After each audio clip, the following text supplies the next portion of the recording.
We're done. We're done shilling. We're done shilling. We shill Unless for, it's Link. We shill for Link, and that's it. All right. Hi, everybody. We're here. Hello. We're back. Once again. Guess what? Guess what I did? This guy, found out what fucking chapter we're on. Dug through the archives. Did a little bit of soul searching. He's into the mainframe. Actually, I just got so fucking upset with my D drive being a mess with all the downloads that I was like, I'm organizing this and I'm finding out what fucking episode we're on and like all the details. So here we are with episode number 38, chapter 38. Hi Lainey, hi Sylvie, hi Liz. Welcome in. Thanks for being here. Hi Link. Probably bye Link. It's good to see you all. I think that we can probably get into just right into a little recap of what exactly happened during the last session. Our good friend Bori was introduced. The individual known as Matthias was also introduced.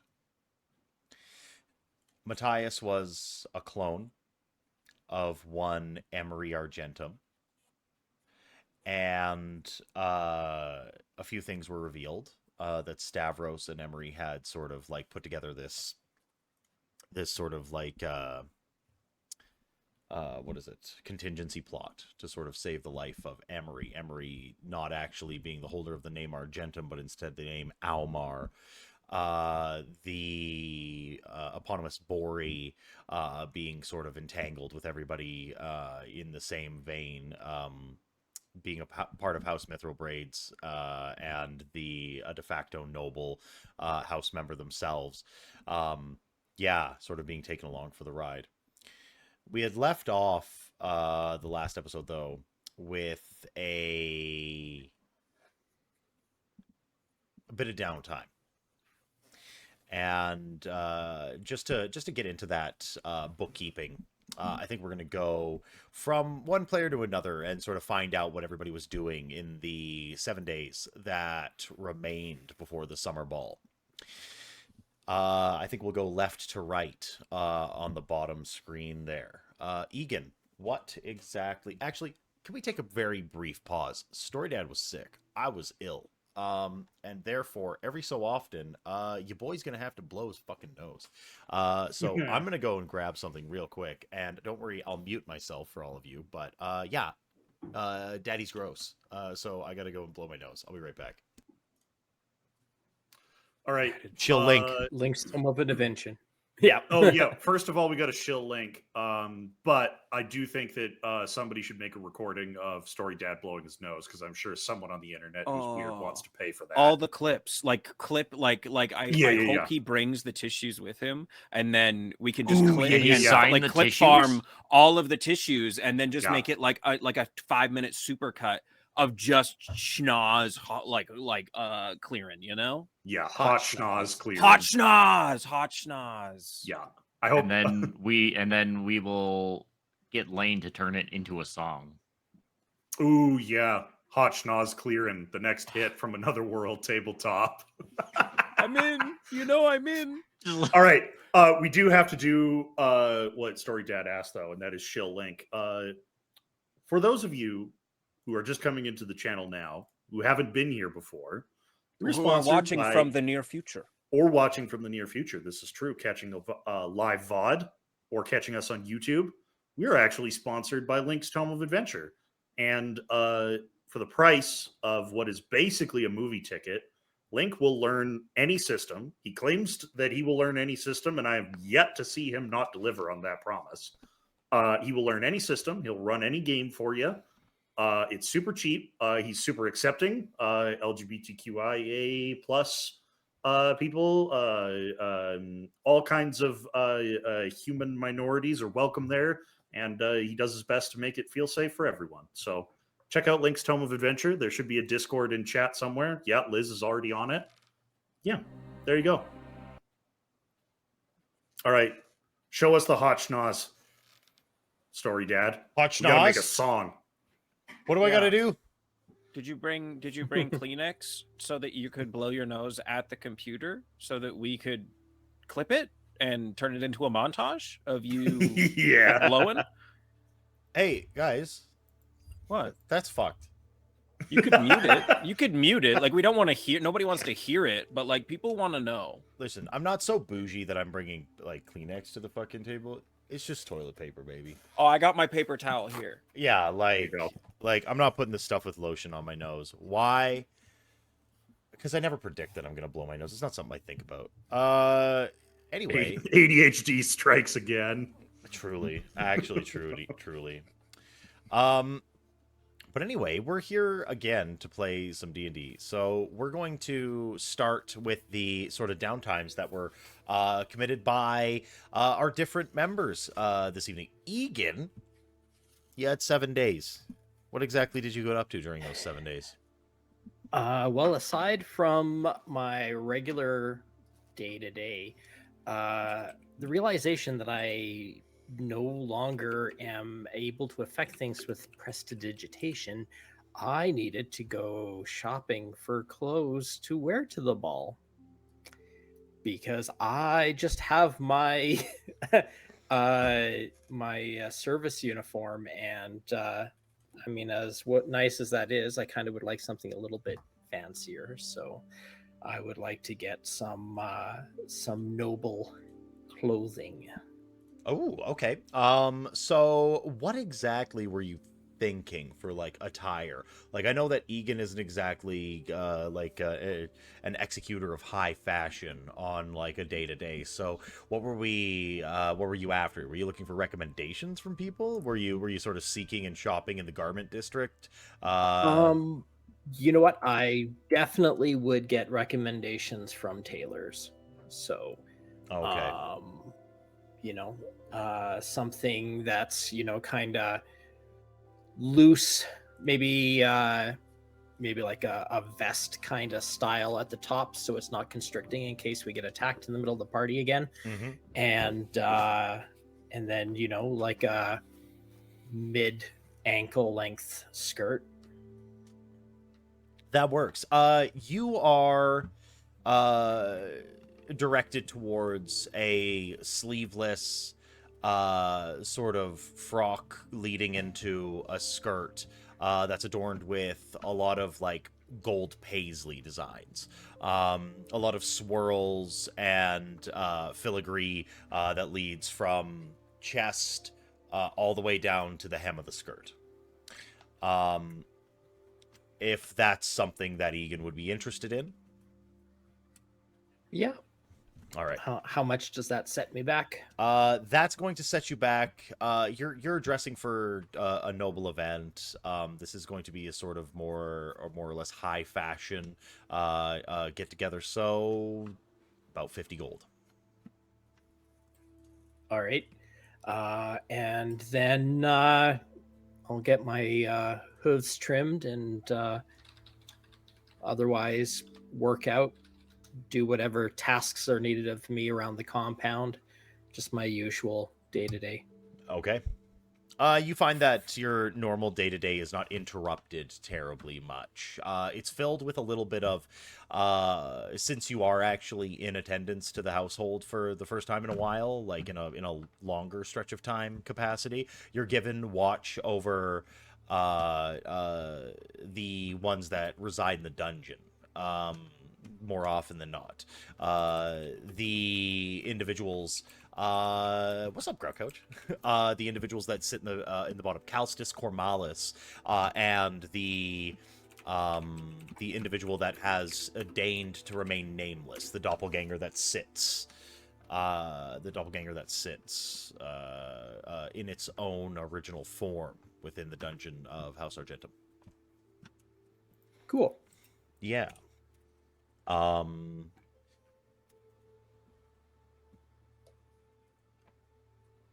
So if you don't want to get into anything too terribly much else, then Yeah, no, Egan is a individual of few needs and desires.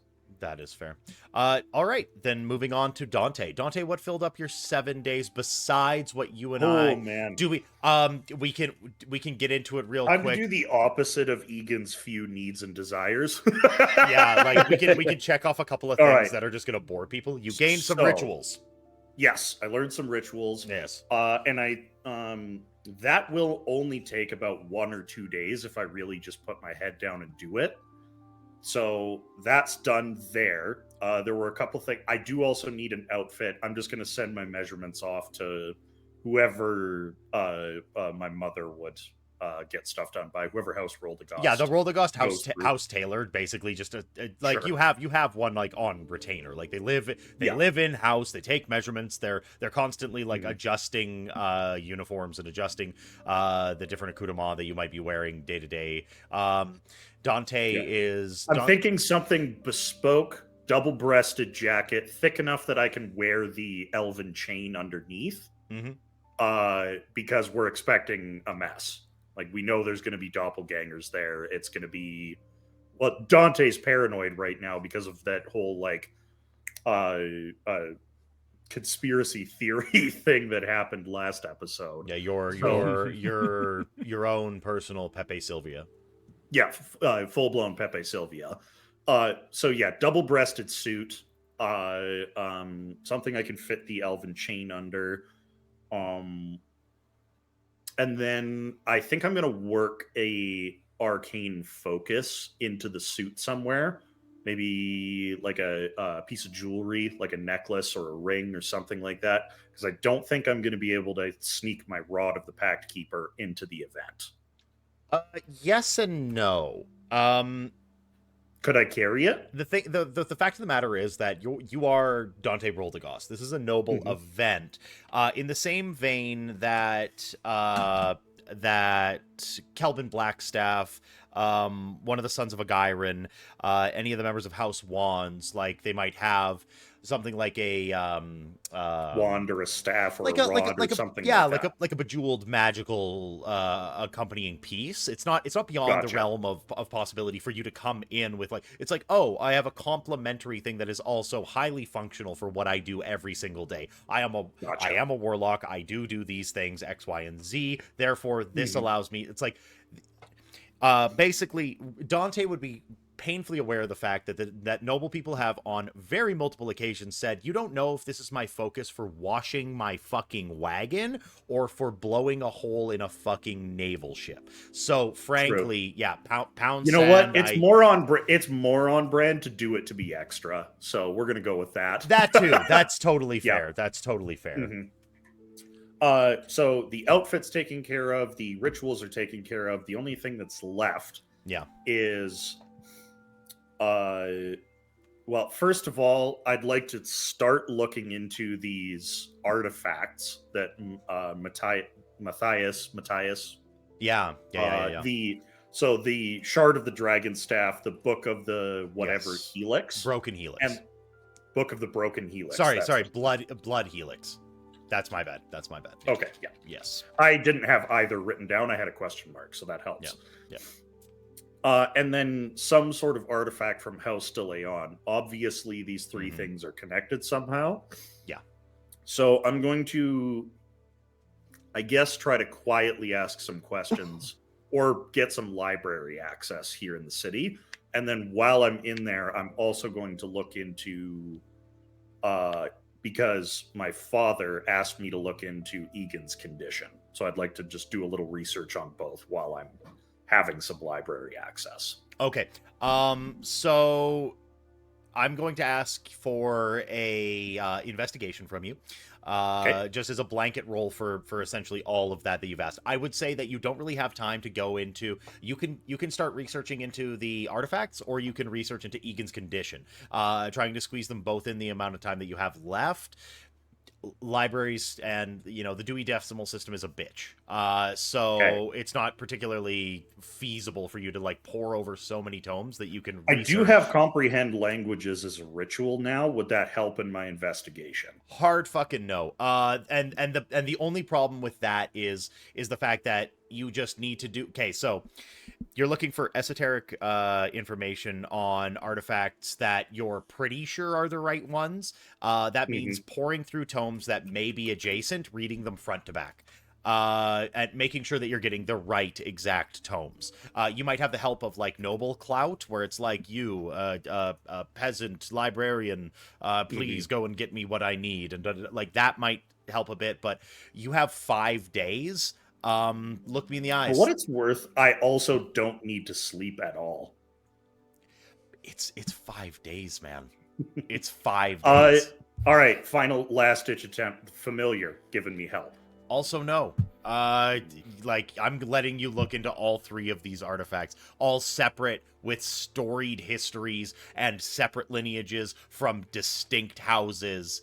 If you also want to look up, like, what Egan happens to be, then you're pouring into like eldritch tomes about whether or not their condition is unique, looking into the past to see if these things cool. Do you have to visit one library? Is it going to be at the House of Wonders? Do you have to go to the Ogyran's host tower? You're pulling strings, moving and shaking, and moving throughout the city to pour through tomes that you think are going to help. It's not all just going to be accessed at your public library.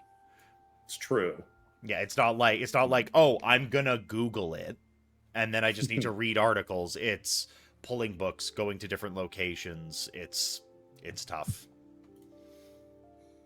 Regardless, throw me that investigation. Okay. 19. 19 on the investigation. So you're not...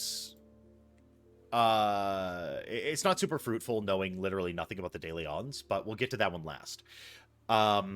For the splinter of the Dragon Staff, the original Dragon Staff of Ogyran was crafted millennia ago, quite literally, in the year 200 Dale Reckoning, by the original creator of the Mythal of Waterdeep that keeps it from collapsing in on Undermountain, and it was added as an addenda.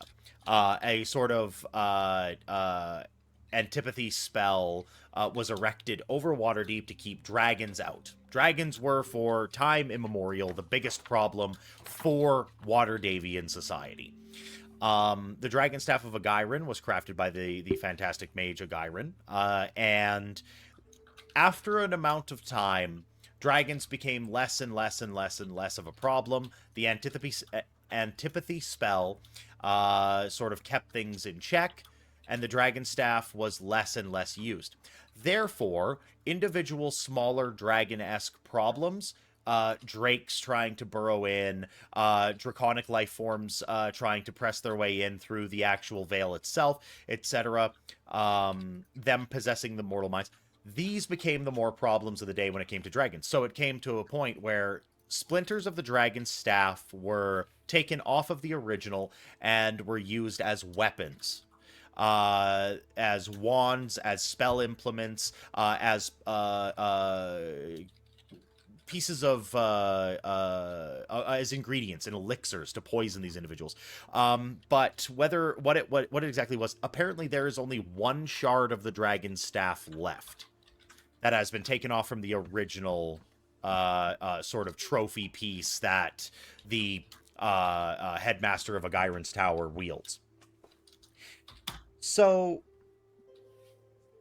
now you're trying to look for connections between this splinter of the dragon staff and what like the problem is that you have on the day-to-day. And the only thing that you can think of, and the only thing that you see as a connection to doppelgangers and changelings in the astral plane, etc., is that the splinters of the dragon staff have traditionally been able to mute the effects of a dragon's lair. the chaotic sort of inbinding of draconic energies into a locale that, you know, create these fantastical effects. Gouts of flame and magma in a fire dragon, or in a red dragon's den. A silver dragon having like solidified cloud structures. All of those things become perfectly mutable when wielding a splinter or the main form of the dragon staff of a Gyron. That sort of clicks in your head. You're like, well, we happen to be dealing with individuals that shape and change physical space. Moving on, the Blood Helix. The Blood Helix was an event that happened some 90 years ago. It was a tumultuous time in the Nine Hells. There was a sect of individuals that had that strived for the unification of devils and demons of the highest echelons. Amalgamations of Baelors and of Pit Fiends. The leader Wait, of the unification of demons and devils? Of demons and devils. Quite literally co-opting their bloodlines and their energies to create these neutral, monstrously powerful creatures. This was some sort of prophecy. There was a tiefling born some 100, like a century ago, that was supposed to be the son of Asmodeus and bring about this dark prophecy. There was a ragtag band of adventurers led by, you read, one Matteo de Leon. And after a long, protracted campaign in the Hells, at the helm of a fleet of airships brought to the Hells themselves, they battled their way to the Bronze Citadel, right in Avernus, and brought down the ritual that was going to bring about this sort of co-opting of the bloodlines.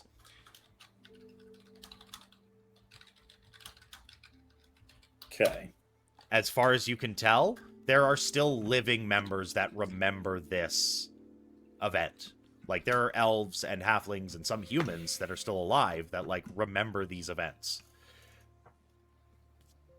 So. And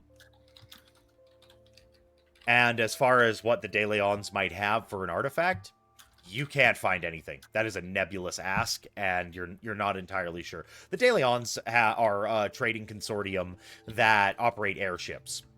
It could be anything. They travel all across Toril to trade, move, shake, conquer the different trade routes of the countries that are adjacent. Like, they are lauded heroes of mercantile interest and sky privateering. So it's hard to say what lies in their, like, cachet of treasures. Note to self, reach out for business collaboration with House de Leon. Yeah, you can make some seriously good coin. Hi, LGD. It's good to see you. But yeah, other than that, your research, I mean, that's pretty fruitful research. Like, you've revealed quite a bit, and how these things are sort of connected is a little shaky at best, though. All right. And with your... That's me. Yeah, with your 5 days completed. Bori, what is it that you would like to accomplish in the 7 days that you have until the summer ball? Well, first things first, I need to talk to Pixie Argentum. Okay. Kind of numero uno. Okay. Pixie, do you remain... She has calmed down. Yeah, Pixie, have you remained at the manor for the week? No. No. Well, will you be available enough to have a conversation with Bori? Yes. Okay. So you'll find Pixie somewhere within the manor grounds, and yeah.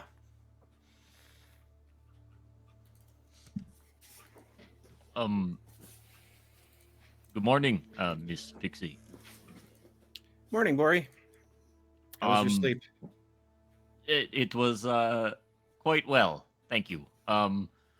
I understand you were having a bit of a tough time, and I didn't want to bother you with my troubles. Do you have a moment?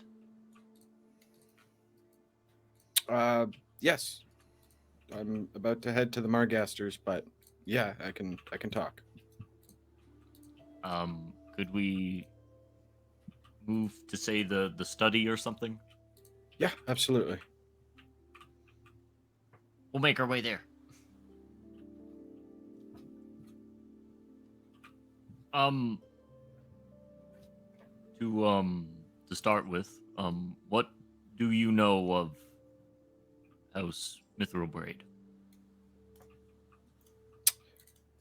Aaron? What I revealed to you last time, that the Mithril Braid family were a sort of collection of dwarven ore and mineral barons that had used their vast resources and wealth within Waterdeep to use their manor, or their grounds, I guess, as a staging point to launch like crusades against the individuals that would attack Citadel Adbar from the south. The folks of Clan Mithril-Braid were, by and large, incredibly honest business folk. They were shrewd, tried and true trade partners for anyone who would trade valuable rare earth minerals. And other than that, not a terribly lot is known. They're simple folk, in a sort of like dwarven sense of the word, painfully loyal to their own family. They have a sort of compound within Waterdeep, within the North Ward, the Mithril Braid estate, that is not so unlike a sort of military barracks. Their grand vault that holds all of their treasures and their rightfully gotten gains is protected by the Black Wall, which is a gigantic, like 20-foot tall adamantine wall.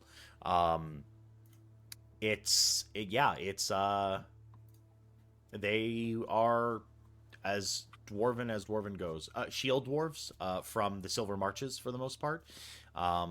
Your fathers never did a terrible amount of trade with them, mostly because, like, even looking into the books and the stories that you've read, just a little bit of a clash of interest. Like, trying to sell silver to people that mine silver is a little bit redundant. They get theirs from farther north, so they probably pay a bit more of a premium. But other than that, it's, that's what you know. Miners, dwarves. You keep to you themselves. Seem familiar. What's that? You seem familiar enough.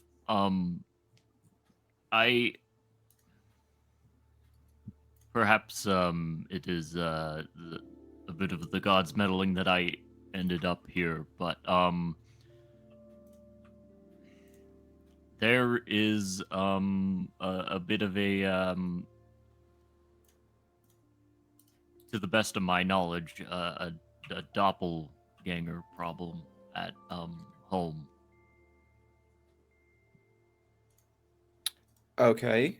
Are you wanting House Argentum to assist?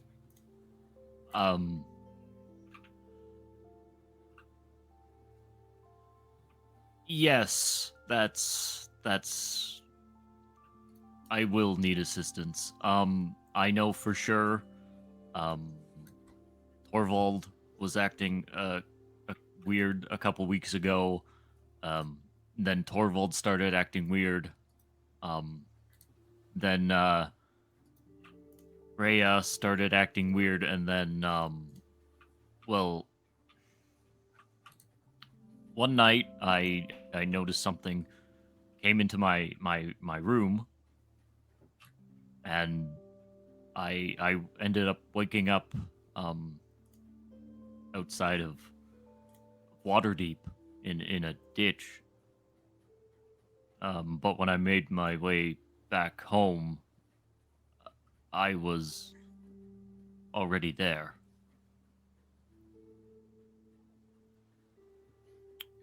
You woke up in a ditch, attempted to make your way back home, but you were already there? I'm sorry, I'm not understanding.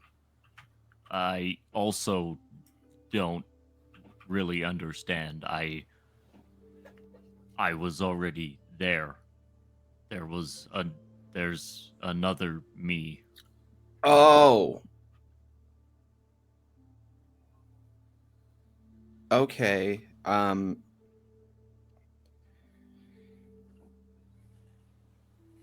So I left. I mean,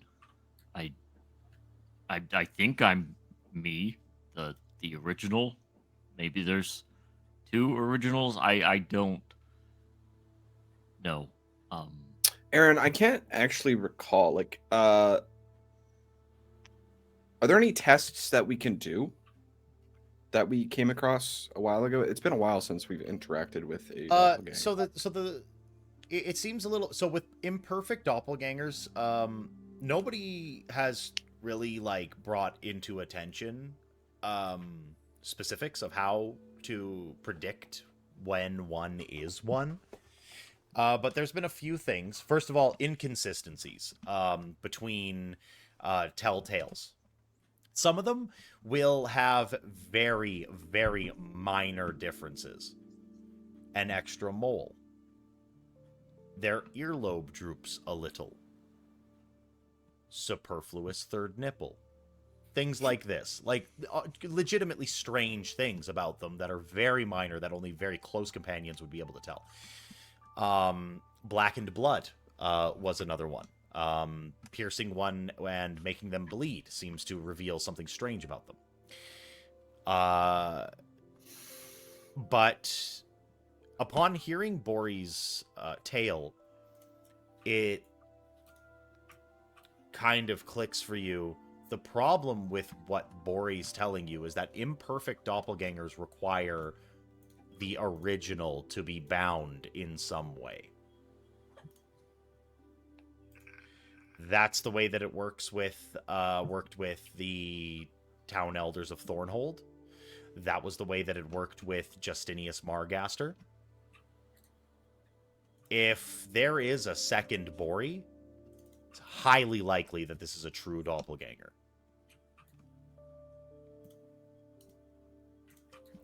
But for imperfects, the tests were, well, you can run a couple of them. But a few of them would require you to know the original Bori intimately. Not like intimately, but like intimately. You got to know how I braid my pubic hairs. That's right. That's right. Bori, and Pixie's just gonna take out her dagger. Can I have your hand really quick? Bori, you've heard serious rumors about Pixie and hands.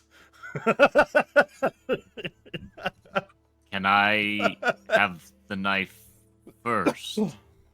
Oh, yeah.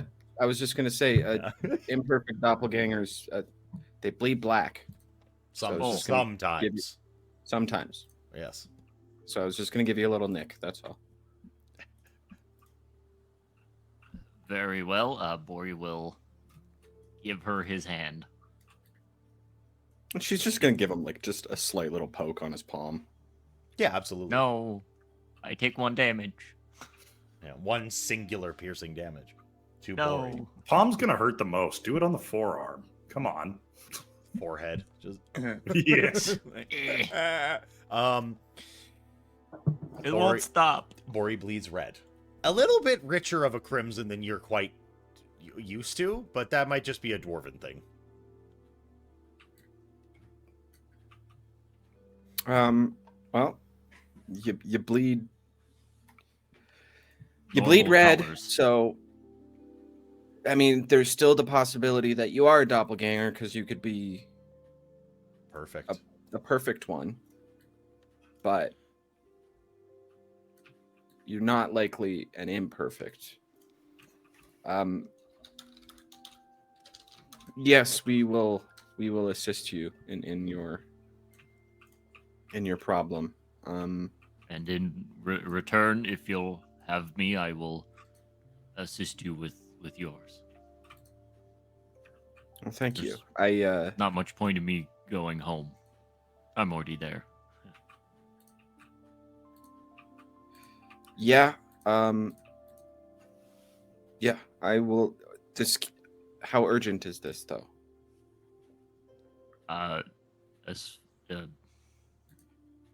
It's not, I guess. I don't know. I don't know what happens to replaced people.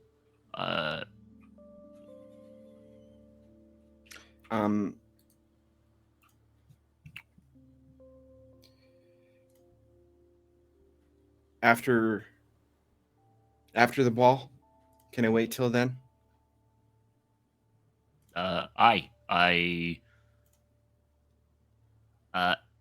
Aaron, Yep. would Bori be in attendance of such things?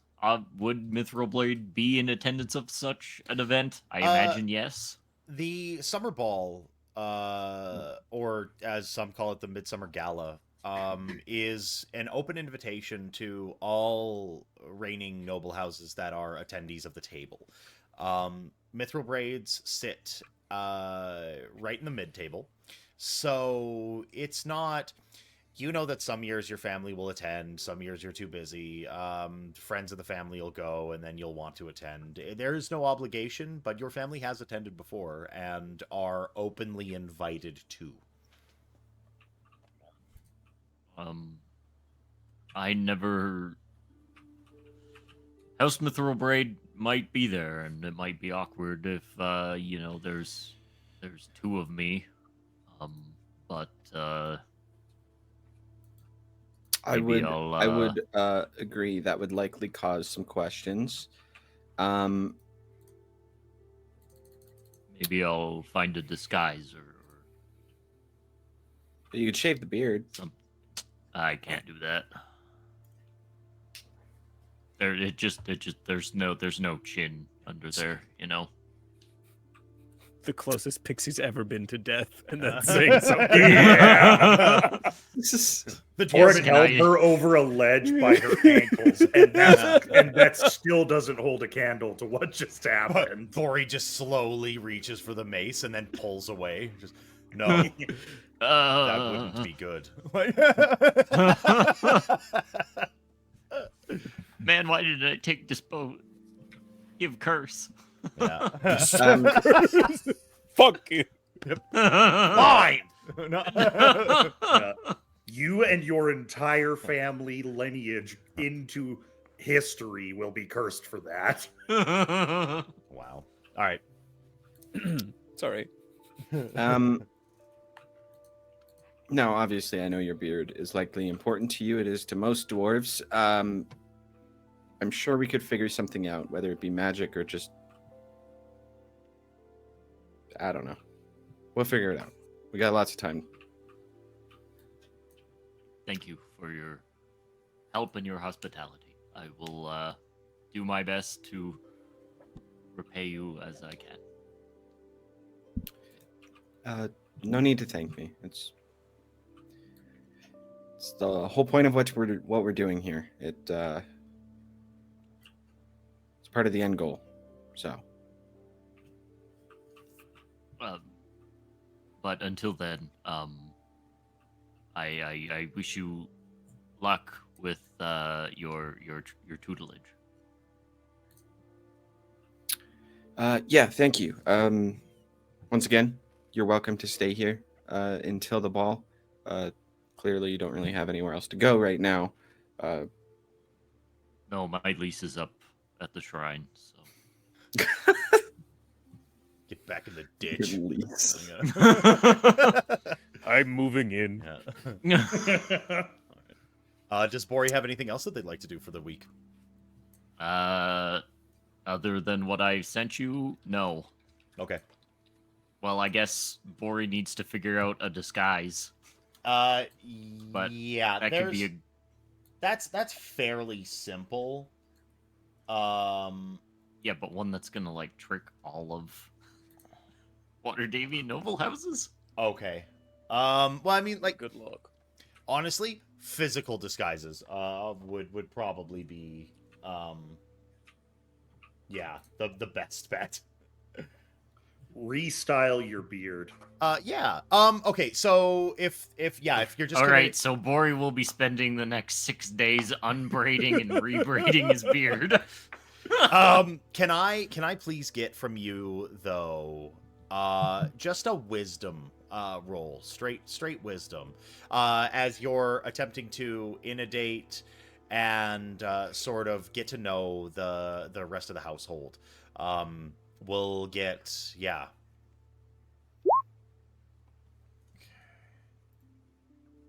Hey, yo. Oh, wow. Okay. Yeah. You watch, you observe, you help. You sort of have the wherewithal to like move and put yourself where you need to be within the house. Your natural inclinations to sort of like helpfulness and keeping things like peaceful. You help with like meditation sessions for the house guard. You help out Esmeralda within the kitchen, and you actually manage to not be thrown out. You make yourself busy like peeling potatoes, and yeah, you make yourself busy like peeling potatoes and peeling carrots and washing other root vegetables and such. And she seems to tolerate your presence within the kitchen. You get to know Lucius and Ugly and Sir Hogan Harpy, invites you on a couple of runs, and yeah, you sort of get to know the better part of the household. You meet Vinny and Violet. You meet the blacksmith, and you sort of get to know Philanthrol, and he helps you choose out of the Argentum stables a steed for yourself to sort of get yourself around town should need be. But yeah, that's what you do for the week. Toric, what keeps you busy for the week leading to the ball? Well, before we cut last session, Toric, Violet, and Ugly had left for Thornhold. You were retrieving something, yes, which was going to take up 3 of your days if there was no stops in between. Toric's gonna go for the bridge. Okay. Toric, you ride out for Thornhold. You're met by Jezreel, and I need to pull up her name really quickly. The captain of the watch for Thornhold. Julianus. That was Julianus Corinna. They approach you as you get into town. They see, they hear Matilda coming, and Violet's with you, and Jezreel looks you up and down as you come back, and she says to you, I did not think that you were coming back so soon. Is there anything amiss? No, kind of, not for you. What are you doing in town? I forgot something. Silly me.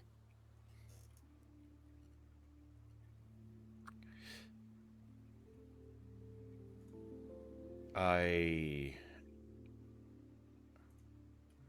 curious what it is.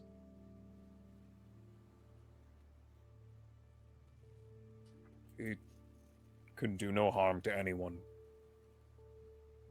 It is just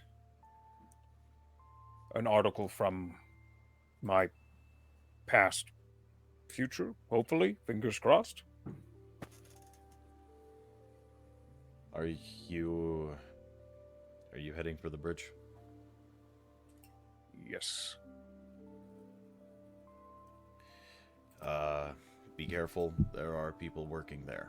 We are looking to reconstruct it.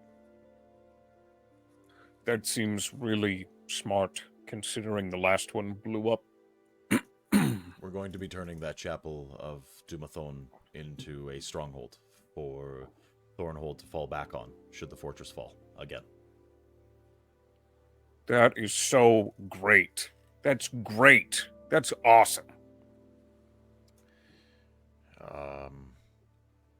How's Egan?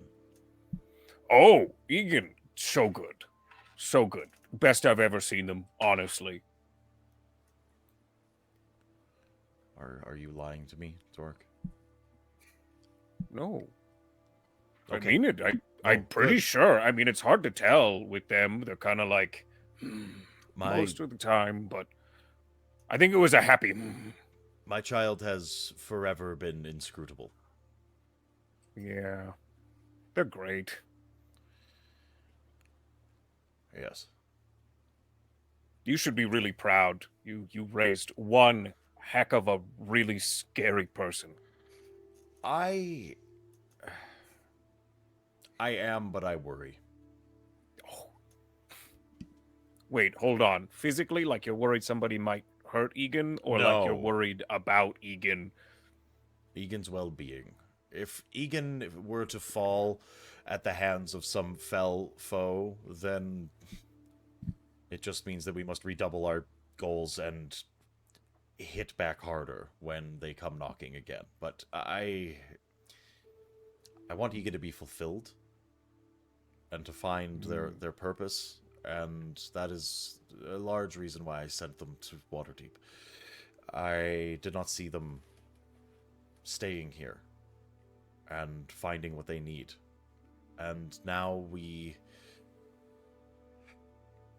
things are getting grander and grander, and the situation grows more dire, but I just worry.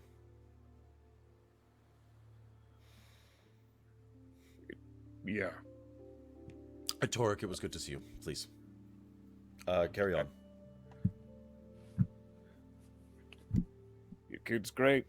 Good job, Mom. Well, and pats her on the shoulder and just keeps going. The individual, the captain of the guard, as you walk by, they just hold their spear out in front of you. Like this? No, just to stop you. Oh. Just in like a barricading sort of way. Before you go, Sir Torek the Tempered. A simple word, and I do not wish feedback. I have sensed what's inside you since you have come back from the bridge and the chapel of Dumathon. It is dark and it is foul, and if you do not shape yourself to stand against it, it will spread all within you. In every absence of light, in every crack in the armor, it creeps in insidiously. It's what darkness does. You were full of light, and now you are full of cracks. Fill those cracks. You are. She starts walking away. She starts walking away. Be right back. And turns back to Violet, and just a little creepy. Violet looks at you. I wasn't gonna say anything, but that's the scariest bitch I've ever seen in my life. No, that was terrifying. What? I hated that. I hated that. Like my insides were gonna jump out of me. Is that what you My deal with insides everywhere? are a little bit out of me. I peed a little. Oh, we're talking about pee. Oh. Anyways, What's that smell? Where are we going, Torg? we're going to the bridge. What's the bridge?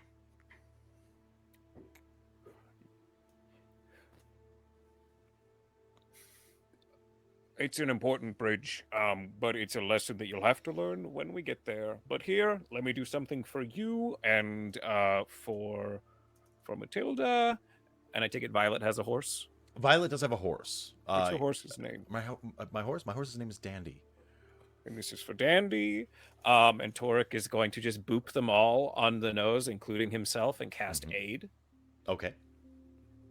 So just at level 2, it's 5 HP increased from max. What was that for? Oh, because we're going to the bridge. Bad things happen at the bridge, so never can be too safe. All right. Come along. So you make your way to the mines. The mines have since started to be cleared out. You see a lot of like debris stacked in front of the mines themselves that were from the previous occupants, like the Zentarum and the creatures that were living within its walls. All of their living equipment has been tossed into piles and is starting to be burned. A lot of the slag and ore and such that was like tossed aside is starting to be taken out, and you hear the sounds of pickaxes hitting stone, of folks working hard, and you see some foremen that are sitting outside of the mine minding their business and going over charts. Afternoon. See a hardy and hale, muscular human man stand up, a leather apron on his breast. Hello. You are Sir Torek. I am. And you? I am Breck. Breck. Yes, Breck of Tarth. Wow. How's Tarth? No, the land of Tarth. It's between. It doesn't matter. It's a dwarven nation that we. No, I mean, how is it? Is it nice there this time of year? Humid, very humid. It's in a river valley that we all reside, and then the mountains on either side are inhabited by the dwarves. But I'm sure you're not here for a history lesson, Sir Torek. Nope. No. Here to find something important. Well. I'm pretty sure it's going to save the world. So. Do you need in the? Do you need in the Yes. mine? Oh, okay. Yep. I'll send word ahead. Stop work. Oh, they can keep working. It's all right. I'm not going to do anything crazy. They could use the break. Okay, great. Yeah, just. And you had your way in, Violet. Oh! Before I go, here's a couple of these, and I give them some gold coins. Some. I don't know how many. Some. It's like 6. You grab like Great. a fingerful. He's like, thank you. Right. It's a tip for everybody. Buy some drinks, get some good food. Yeah, drinks are on me this evening. Thank you, Sir Torek. You head inside, and you make your way down into the mines. A lot of people inside recognize you. They hail you. Thank you, hero of Thornhold. And Violet kind of like looking up at you the entire time, like with a lot of admiration. She sees like the looks on the people's faces as you come back, like literally a hero that saved their town. Regardless of the ill circumstances near the end, they don't know any of that. So you make your way through the mines, up into the pass, and you hear that whistling wind going through the ravine that is leading out to where the Shattered Bridge is. You have a lot of memories come back all at once. It's pretty fucking soon to be facing this place again. But you press on, and eventually you reach into the daylight once again out of the smoky Silvermine caverns, and you see it. There's a lot of scaffolding that's been erected here. It does already look pretty substantially different to the way that it was before. A lot of the old stone has been carved and knocked away. New structures have been built into the side. Cobbles and mortar are being laid down, and several dozen feet of scaffolding run from one side to the other to give safe passage between one side of the bridge to the other. And you see a couple of people working on the bridge. There's some stonemasons that have been lifting rock from inside the mine in order to craft the bridge. They turn around. Gentlemen? Sir Torek? Yeah, you're on a break, aren't you?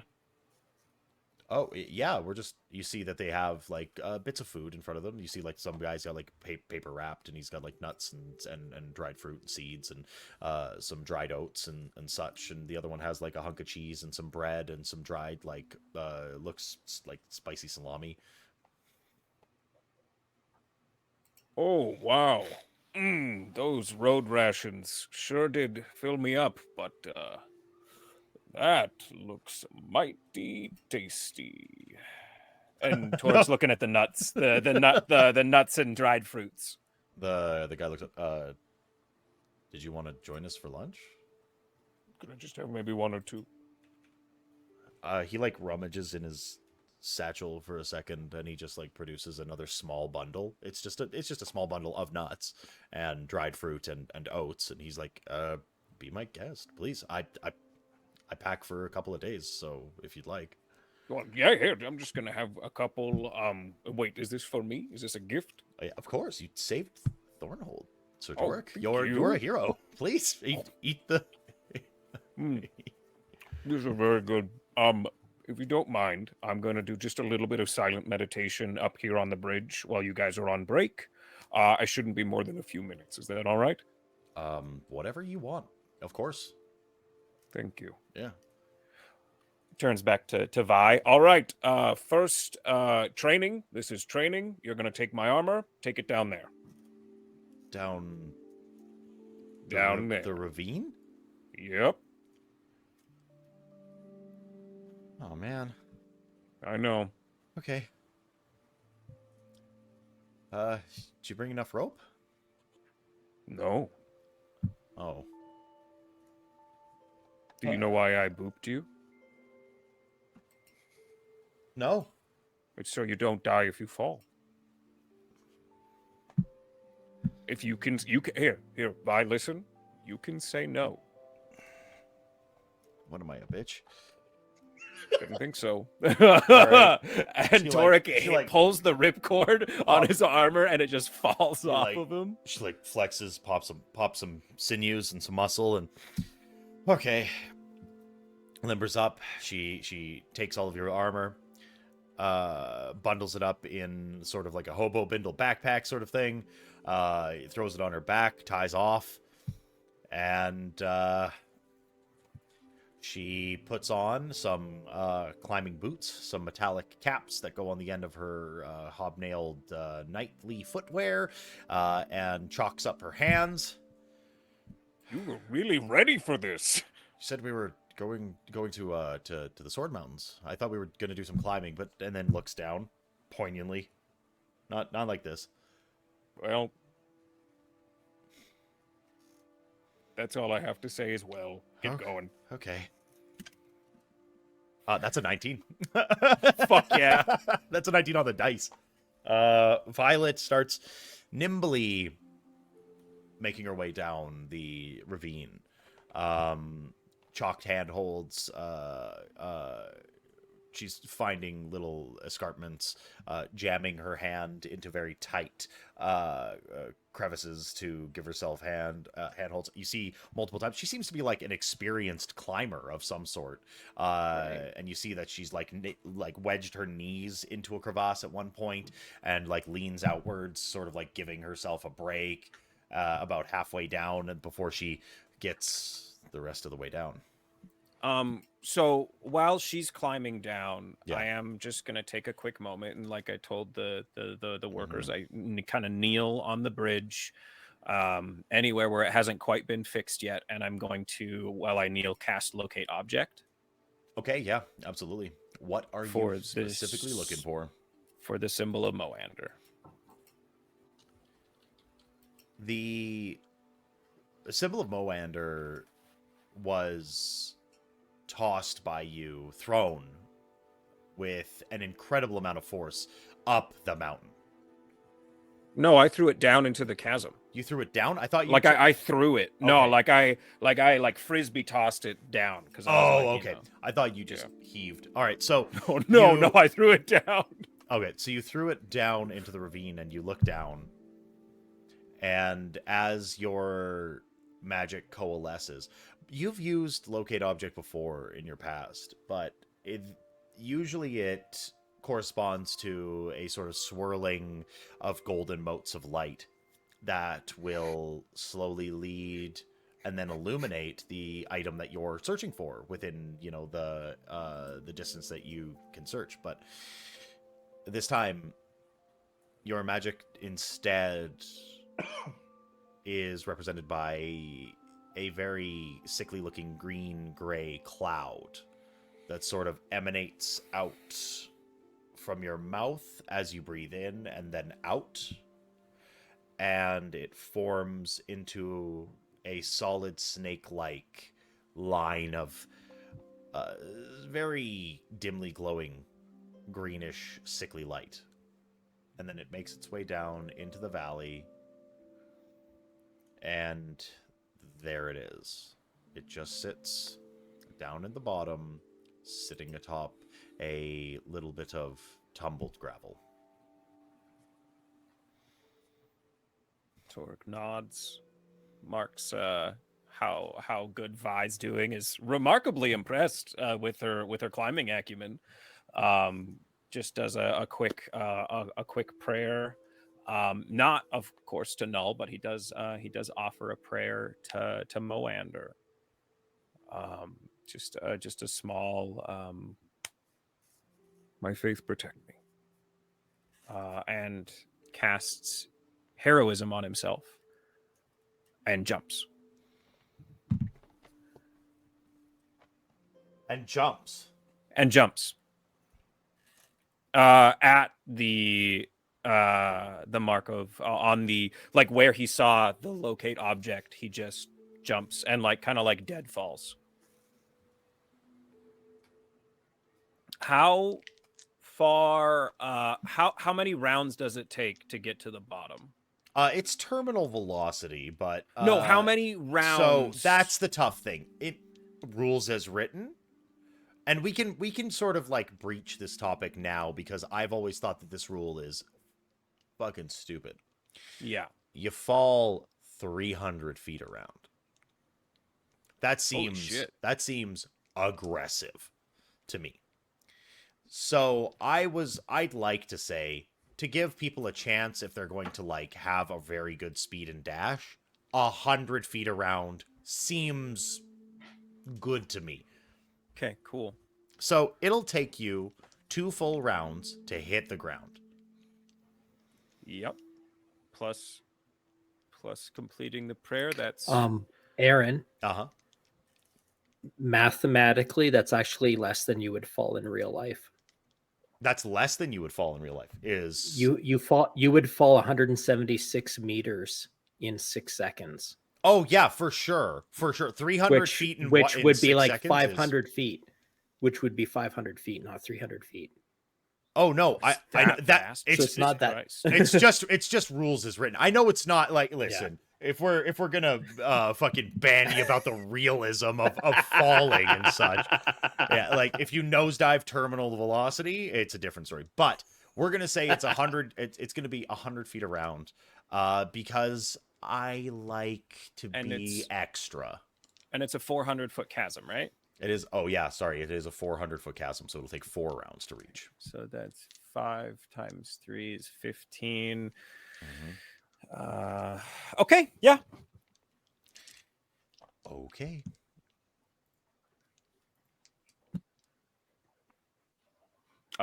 Yeah, and Torek just kind of lets go of everything he can as he falls. Tries to let go of the anger and the frustration. Torek takes, upon crashing into the valley below, Torek takes 70 points of bludgeoning damage. I am gonna roll my what's it called? Stone. It's the Goliath thing. It's the Goliath. Stone's endurance. Stone's endurance. I'm gonna roll my Stone's endurance. Plus con is so I take 8 off. Yeah. Torek falls, and right as he's about to hit the ground above the symbol of Moander, he pulls out of the deadfall, lands like onto his feet and knees, superhero landing style, and just stands up.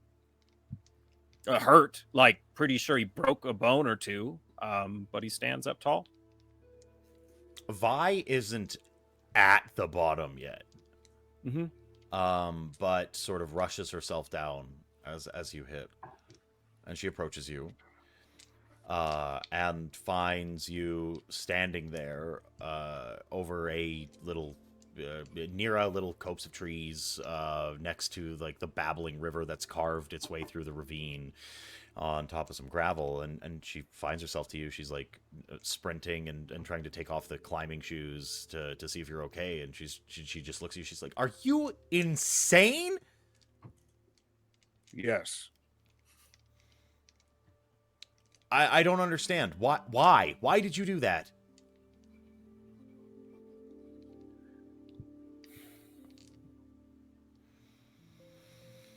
This bridge, this fall, has scared me every moment, every waking moment that I have had since. And that fear drove me to do very bad things. This is how best I thought to prove to myself that there was nothing to be afraid of.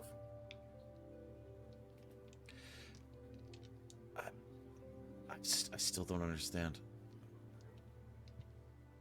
Are you okay? I'm better than I've been in a while. Okay. Yeah. Why are we down here?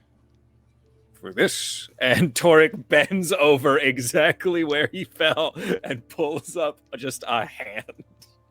Yeah, the sort of simple clay hand that you had thrown away. Upon touching it, it shudders for a moment. Your ring heats up. How hot? Like owie hot, or Not like owie hot. Okay. Like a hot cup of tea for a second, and then it cools back down. The tablet stops moving.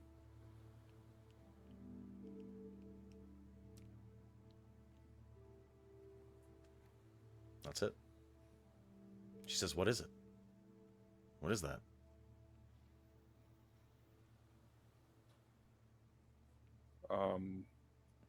You want the real answer or like the spiritual answer? Well, I'm your squire now. You can tell me whatever. This is, in a very real way, my soul.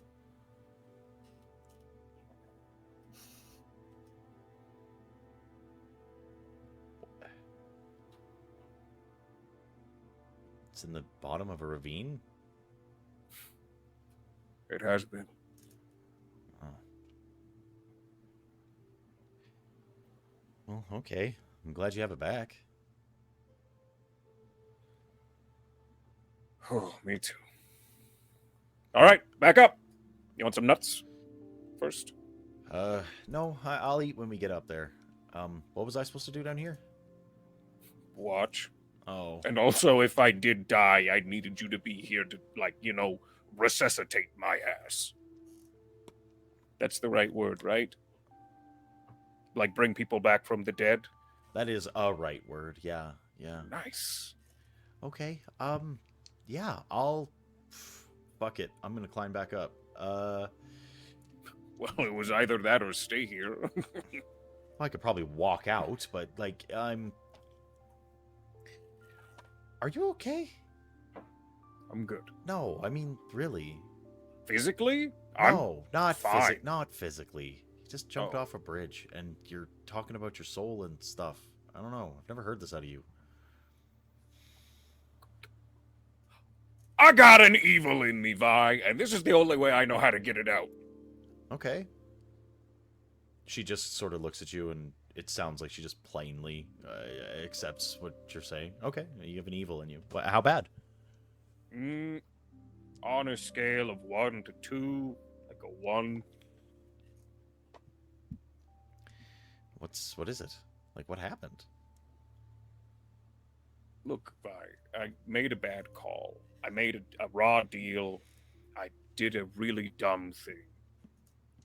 Listen, I'm not surprised. I'm just wondering what it is so I can help you. You don't have to be mysterious about it. Like, if I'm gonna be your squire, then I gotta know these things so I can help you. Like, You're right. I can be reading books, and like I can talk to people, and I can try to help you too. Or if it is something, I made a deal with a death god, Violet.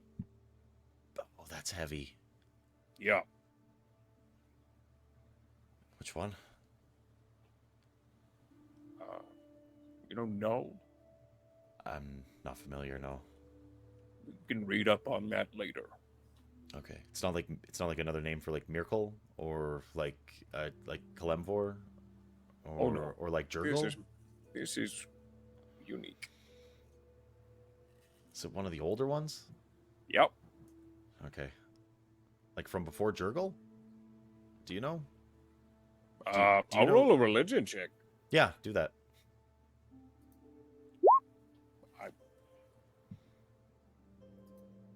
13? 13. You know a little bit about Jurgle and how Jurgle, in a game of bones, gambled away his divinity to the Dead Three. That is a pretty common story. A group of adventurers went to the Fugue Plane and demanded divinity from the god of death. He gambled his divinity away. You hadn't heard of Null before this? Which is kind of suspicious. He's either something new or he's something very old. I've got a feeling that he's pretty old. Okay. I have some friends at the House of Inspired Hands. They might be able to look into it. Oh no, Vi, it's okay. It's my burden to bear. I don't think so. It is. I don't think so. It is. Your solution for this was to jump off a bridge, and that might And work it for worked. you. It but worked for me. I feel great. I haven't felt this alive in a long time. If you're going to have a deep, dark evil inside of you that could come out at any time and like hurt me or hurt our friends, I think it's also my responsibility to at least read into it. No, yeah, okay. You read all you want. I'm just saying, ain't nobody's taking control of me. I made the call, and it was a bad call, but they were all my calls. Are you sure it's bad? Like Kalemvor, Yes. Kalemvor is a pretty No. good god. Vi, just trust me, he's not good. It's a bad one, hey. Oh, I saw him. He did not inspire like, hey, this guy just seems like he's misunderstood. No, he's bad. It's pretty rough. Okay. Oh, yeah. Okay. Well, I'll help you however I can. If you're gonna jump off a bridge again, I'll try to make sure to be at the bottom by the time you get there. Thank you. Yeah. I do usually carry health potions on me, so good idea to check. Okay. Well, I'll tell you. I didn't today, for the record. There were none. I have 2. I hope. Nice. Yeah, that's it. All right, we got places to be, Vi. Yeah. No, we gotta go. Okay. Well, I get to climb it. 15 on the dice. Also climbing. Yeah. I feel give- bad. that 19. Athletics. 19 on the. Oh yeah. Okay. Yeah. Sure. She outclimbs you. Wow. Something to prove. Torek has a broken rib. That might explain it.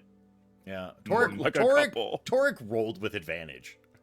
Yeah. Yep. Ow. All right. Having retrieved that, is there anything else that you would like to do? Just same as Egan, get my and same as Dante, get my outfit ready. The drip. I want tall collared neck, like almost like old school like military cut, you know, like very tall collar that comes down to like here. Yeah. With you know, the ones that like have the toggles, but it's not an actual toggle, it's like the stitching, like interwoven stitching at the front. Oh yeah. So like that kind of style, with the actual toggles on the neck piece are going to be silver, and all the stitching will be silver. And then it's just going to be like a long coat, twin tails, fit very tight to the waist, and then like unfurls out in like almost like a trench style. Gotcha. Okay. Where do you get that, and how much money do you have? I have money, Yeah. so I go to where Dante suggests. 50 Do we gold, have a 50 day? Gold pieces? Yeah. Yeah, I was gonna say, do we have a day at the Roldagost Manor? Mine's like fucking dark crimson. Yeah. What colors do you go with? I'm going silvers and golds for Toric. Yeah. No, black and silver. Black and silver. Sorry. I'll go crimson and gold. Gotcha. Gold bow tie and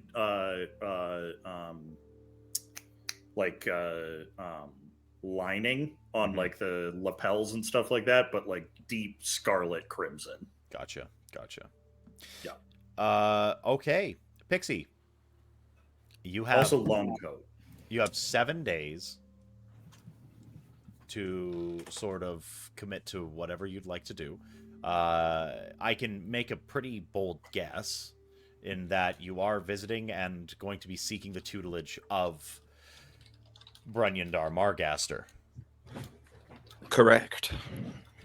Now I will also buy myself a dress. Okay. I think we have a really big question, and it's not about the dress. Okay. And I know the fans are super disappointed. We need to know how deep the neckline is. Yeah. Yeah. It goes to the floor. It goes to the floor. No, it's a full neckline, but it's got a boob window. There we go. Power girl style. I see. Mhm. Yes. Yeah. What? And it's green and gold. Hell yeah, it is. Yeah, absolutely. What are you being educated in?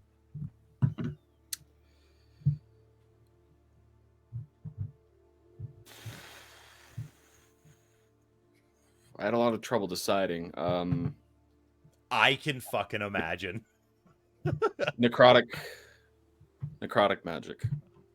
But what path is the real Wizard, sorcerer, is it going to be warlock. Is it wizard, sorcerer, warlock, or artificer? Was Bard on the table? Bard was not on the table. Okay. Yeah. I couldn't remember. Yeah. Hi VBN. How you doing tonight? It's going to be warlock, and Aaron, I would like to be able to talk to you at a later date about who my potential patron is. That's crazy.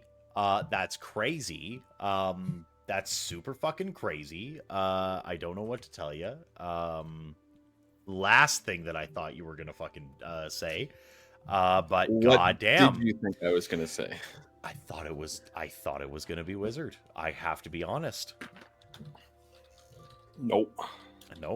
Okay. I'm playing into my character, man. Yeah, dude, I get it. Yeah, warlocks run the gamut, man. A patron can be pretty much anybody.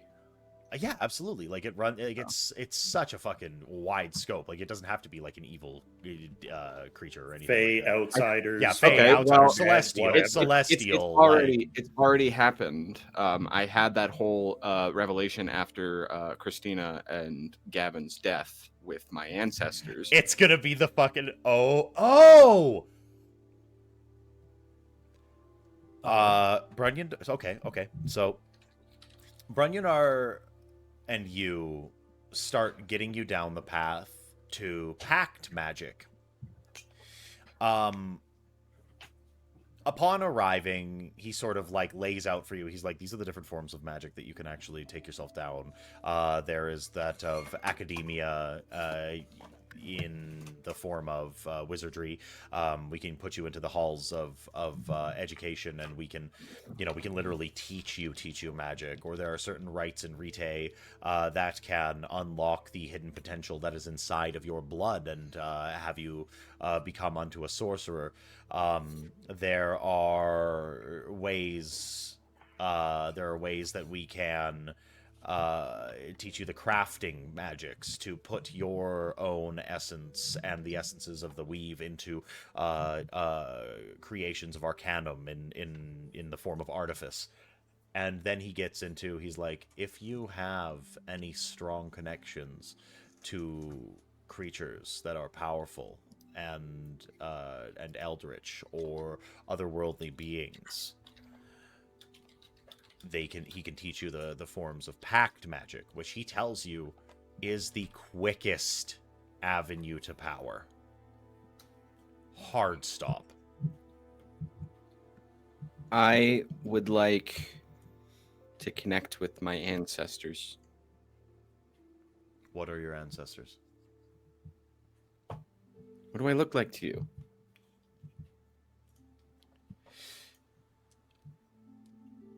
I've lived a long time in the halls of magical academia, young Lady Pixie. I can say this perhaps with more authority than many. I never presume the lineage of those that I look at. I'm a goblin, man. I was born in a mountain cave. My entire village was slaughtered. And your ancestors, they are, however, creatures of great power that hold great power still? Well, they were able to contact me, and I still hear them in my head. That is a start. Are they dead? Yes.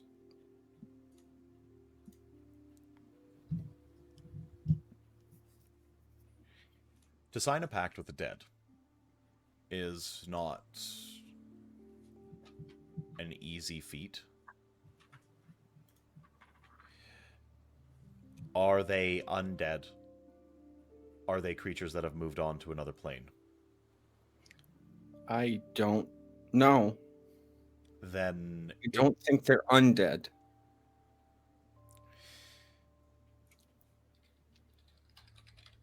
Then it would seem that we should reach out and connect with them. I would agree. I don't really know how to do that. I was in a I do. shrine. Okay. Do you have their names? Do you have where they lived? Do you have any possessions of theirs? Pixie's gonna pull out her pixie charm, her little wooden carved totem, in which she was named after. All right. Brunyandar takes the small pixie charm, and he leads you into a very inner cloistered chamber of House Margaster. It is a perfectly spherical, slate gray stone room, nigh on featureless, besides a very prominent circle that has been drawn in the very center of the room. This circle is covered in eldritch runes, draconic symbols, and lines of script in old tongues that you don't recognize. You and I are going to get in the circle, and we are going to reach out to your ancestors. And when they speak back, you may speak and ask and do what you have to. This is not an easy decision, Lady Pixie. I will warn you, Act magic always comes with a price. They may be your ancestors. They may be former loved ones. They could be your best friend, moved on to another plane, granted power beyond our realm. But when you draw a pact between two people, there is always a cost. They've been guiding me my entire life. If there's a cost or something they need from me, I think it's only fair at this point. I have done much business with creatures from beyond our plane of existence. This is not to disparage your ancestors, but it is not beyond the realm of possibility that they have guided your actions to this. Yeah, I suppose that's could be it. But I feel like I've been missing something for a lot of my life, and maybe this is it. Your natural pools of magical energy and your intelligence leads me to believe that it is a disservice to not initiate you in the ways of the arcane. And so, yes, I think that you may have been missing something.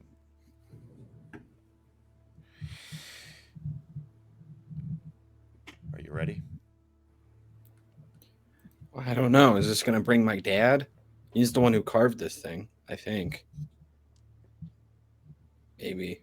Your father would not find this place. Why do you say that? It is shrouded by magical energies that I have put in place myself, and some that are older than I am. I'm not talking about Emery. I'm talking about my birth dad. Oh. That I cannot say. Perhaps.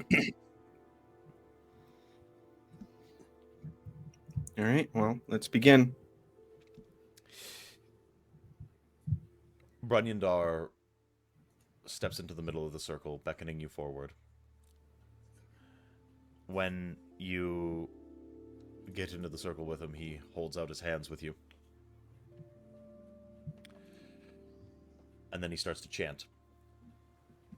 And as the chanting gets to a fever pitch, all of the runes that alight the circle flare with a bright white glow, illuminating the entire room. And in that moment when the room is fully illuminated, it is immediately obvious that you are surrounded by perhaps 5-6 dozen goblins, white ephemeral bodies standing near, watching you. Hello. As the light fades, Brunyandar fades away with it. The room darkens and darkens as each of the glowing individuals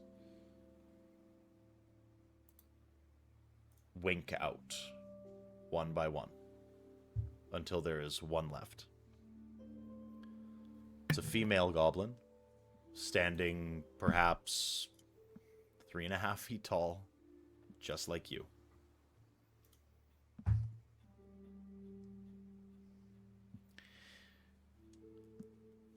Hey, kiddo.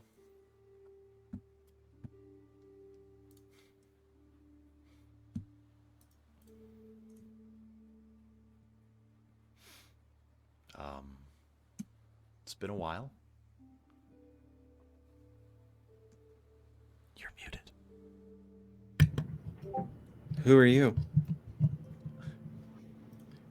You ask the question, and then it echoes out into the darkness. And then you notice it. The ears, the nose, the eyes, the teeth unfiled, the chin, the frame. If this isn't your mother, then you must have a clone.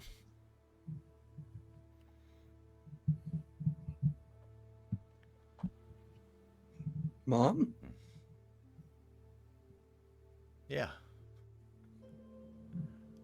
We thought it would be poignant.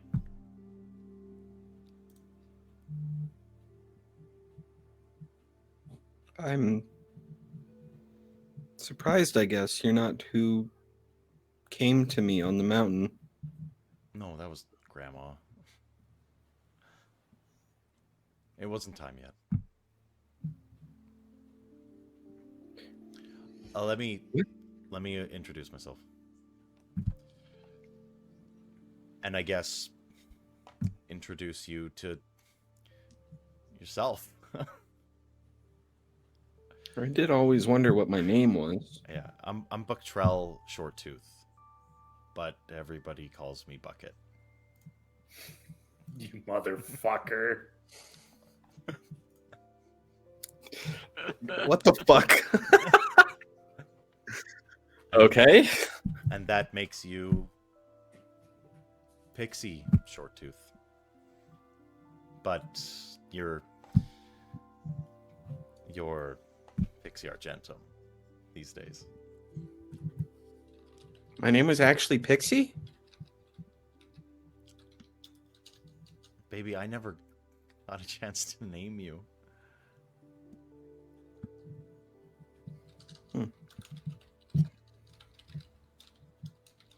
What happened? Simple raid.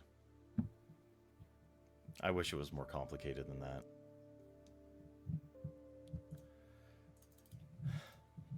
Wrong place, wrong time. Yeah, you could say that. Human raiders came to town. The land that we lived on is sacred. You were born under auspicious circumstances. You were born under a blood moon. And a week from that day, we were raided. So, and the land that Is that why I hear voices? And the dead speak to me? The lands east of the Sword Mountains where you were born are sacred to our people. The lands that we lived on were ancestral goblin lands. Once ruled over by cults of Maglubiot, but eventually it was brought to light that we started worshiping old spirits and taking care of ourselves and not going to war in the name of something that didn't have our best interest at heart. We tried to settle, we tried to make peace with the lands beyond. Unfortunately, in a very, some would call, ironic twist of fates, the goblins were the ones that got raided. And so we were torn down. And you were left an orphan. But there was enough of us left. There was enough energy channeled that day that we could stay with you the way that we could. So have you been here my entire life? The whole time. I've seen it all.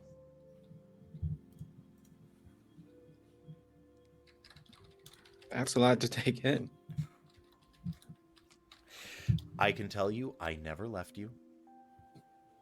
I've been watching. It's nice where I am. If you ever had any worries that I was in some dark place, dead and alone, it's nice here. Well, I'm glad to hear that. But how is it that you can just, I guess, come back and forth? Or does it exist all at once? We are watching you. It's not the same where we are. it's sort of like how you have time like a line, but we can see everything from where the line starts all the way to where the line ends for you. Wait, so you know when I'm gonna die? We are aware what happens at the end. Do I get old? I can't say. But for us, time is a little bit different. So, yes, we've been here the whole time. We've been waiting for you. Even if time is a circle for us, it is still a long time to wait.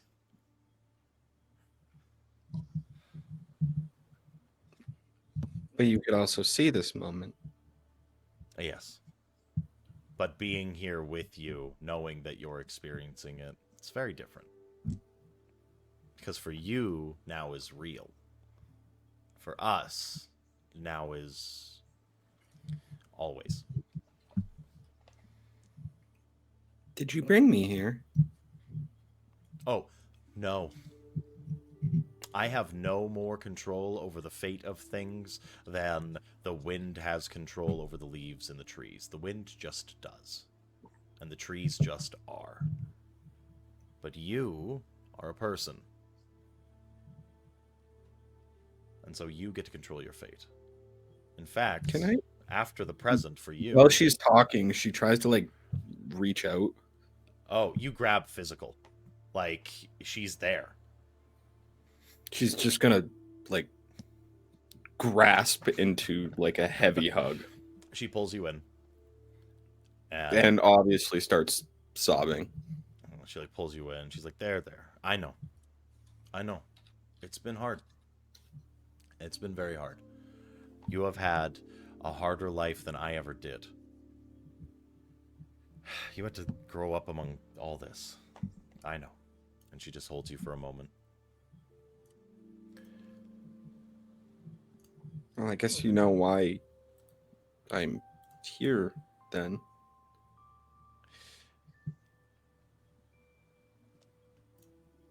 We're going to give you a gift.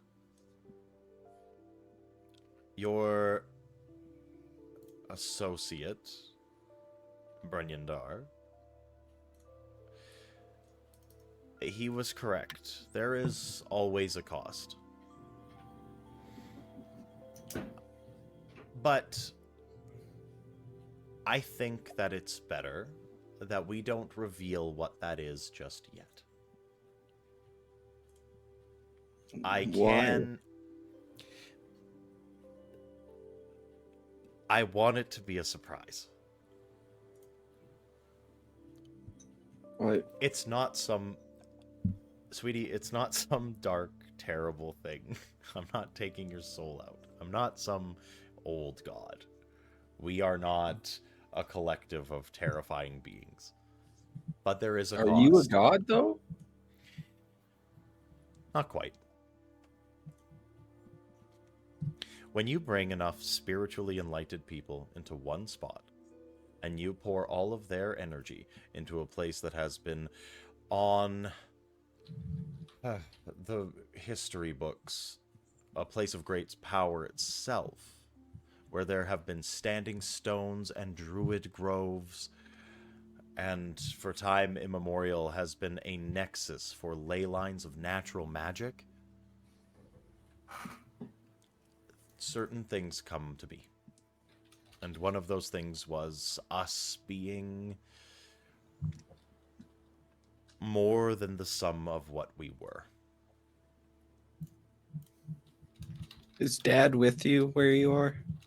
Yes, your dad is with me. You don't sound super excited about that.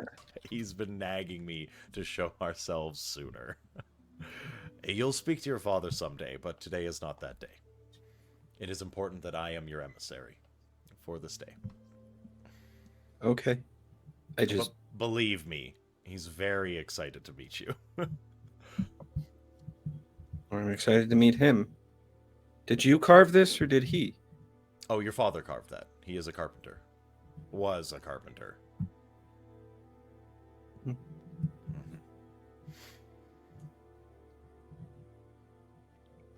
Well,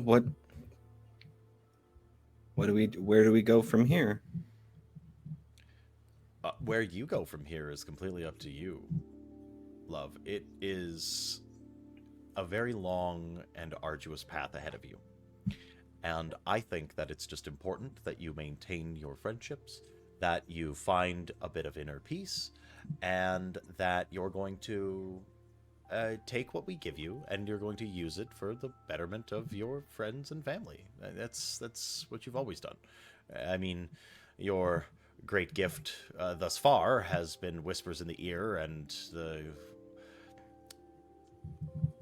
very sordid ability to put knives where they don't belong. But I will say that what we give you is going to be it's going to be important to you for your journey ahead. Okay.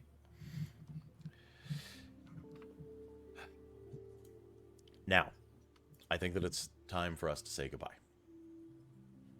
Well, was that the pact then? Oh. Is there no like official? Did you want some? Oh, okay. Did you want some big pomp and circumstance? Well, no. I don't understand how this works. We've always been here. All you had to do was reach out, but you didn't know that that's all you had to do. Everything happened for a reason, up until it happened, and now I'm here in front of you, just explaining. Let us in. Say hello. Get a little bit more formalized. Instead of whispers, it's going to be a little bit more abrupt in the near future. But Please don't wake me up out of a dead sleep. Don't worry. I don't think we're going to be communicating like that. This does take a lot. But I don't think it's going to be a very big deal to make the agreement between us. It's not, like I said, we are not an eldritch creature. I don't need you to sacrifice anything or like bleed into a bucket or there isn't going to be any weird words spoken or like an oath binding tattoo on your chest or something like that. We are yours. I'm sorry I filed my teeth. I don't shame you for it. You don't live the way that we lived. You've never have. It's really hard to eat salad with sharp teeth. I was really more of a carrot girl, and it would always get stuck. It was the worst. I understand. I wasn't going to file my teeth over it. I would just boil the carrots, but I understand where you're coming from. And you wanted to fit into Waterdeep. To say I never did anything to fit in is a lie. I would wear what other people were wearing.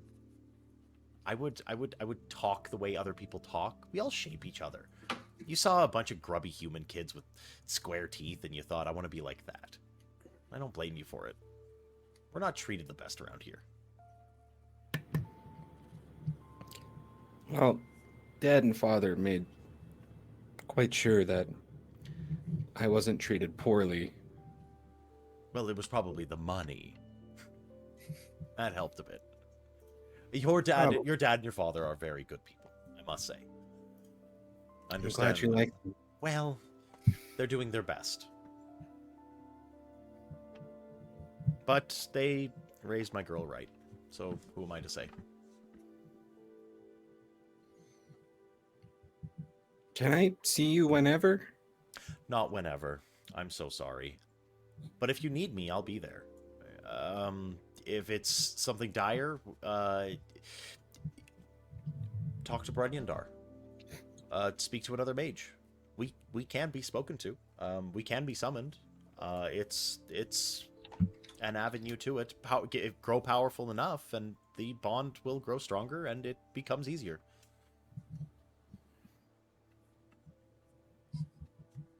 Can I hug you before you go again? Oh, of course. And she like grabs you and pulls you into a big hug and holds your hair for a moment and just says, I think that you have grown into a lovely woman and that you have done incredible things in the time that you've been here. and that I am very glad that we get to reconnect and be together like this again. Now, are you ready to go? Do I have to be? Unfortunately, I have seen things that are to come, and we do eventually say goodbye. Okay. All right. But this was very nice. I love you. I'm proud of who you are. So's your father. And so are all of the village. So go keep doing what you're doing. It's only gonna And get she like wipes tears away and she like just shakes her head or nods her head, I guess. it's only gonna get harder, and it's only gonna get better. Okay. Bye. And then you see her glow starts to fade just a bit as more and more of the other goblins of the village all start to pop back up. And then you see someone standing behind your mother, and you think it's gotta be your dad, and he's just like, She just and then waves. the light winks out, and then you're standing there with Brunyandar's hands in your hands.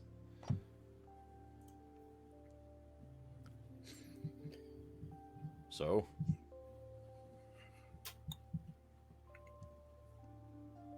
how do you That feel? was wild.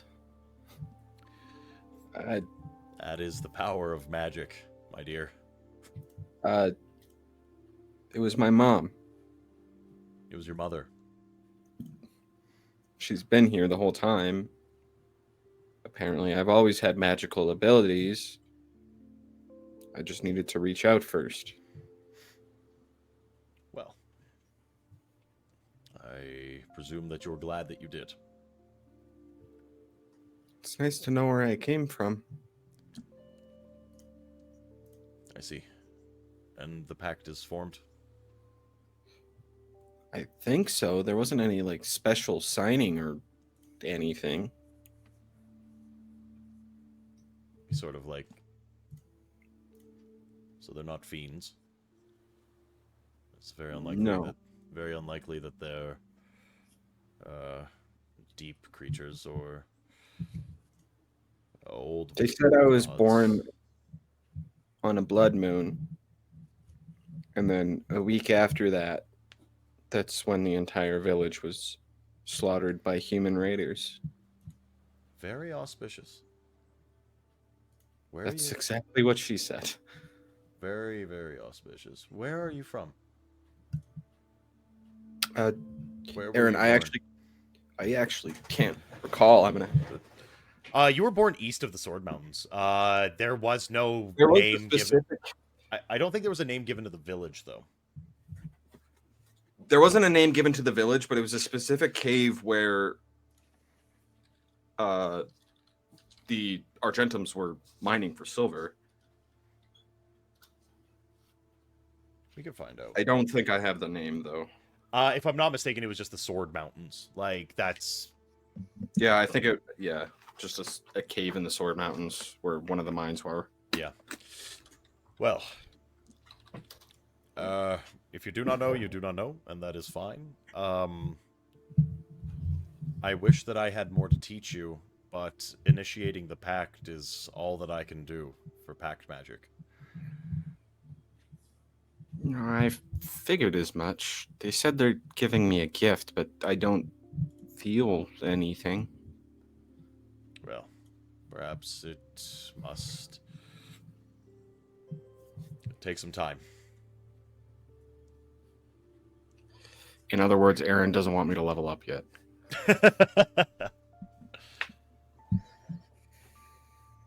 All right. Well, I feel like that is all the business that we have. Yes. Thank you, Brendan. This was very special, and I appreciate your assistance. I did very little. Well, you still gave me the space to do it. I wouldn't have been able to do it otherwise. Right. Well, I have much to attend to, so... Me as well. I'll be seeing you. I am sure. And then, Pixie, do you have anything else that you really want to do before the ball?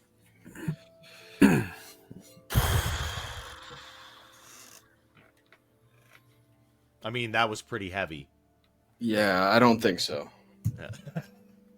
Test out the Eldritch Blast you just got. Yeah, just fucking...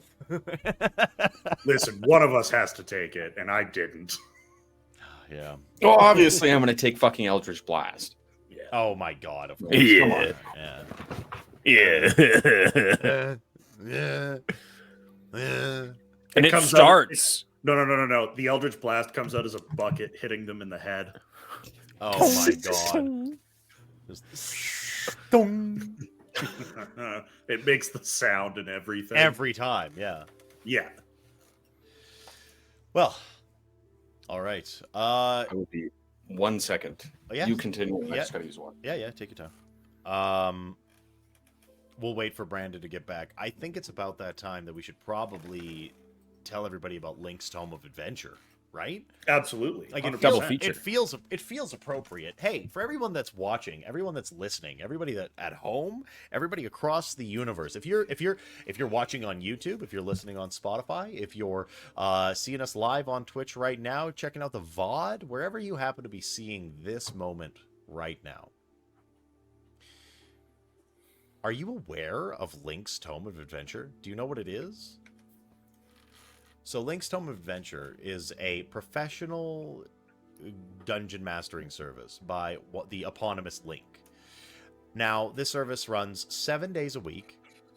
He's one of the most fantastic storytellers I've ever met in my life, endlessly inclusive, celebrates and loves you for your identity, regardless of creed or orientations.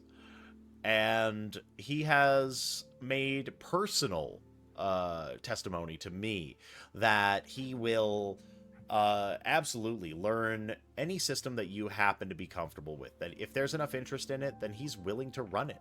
He is familiar already with Dungeons & Dragons 5th edition. He's already familiar with Pathfinder and with World of Darkness games and Savage Worlds, Savage Lands, Savage Worlds, Savage something. Savage Worlds. Savage Worlds? Worlds? I feel like it's Savage Worlds. Worlds.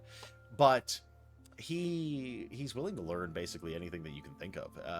Do you want to play Cyberpunk? Do you feel like playing the Avatar: The Last Airbender? Do you feel like playing BattleTech or any of the other myriad mech based games like, say, Lancer or Robotech or any of the old mech based RPGs? You might be into that as well. Listen, you can get in there right now. Click that link to get into the Discord.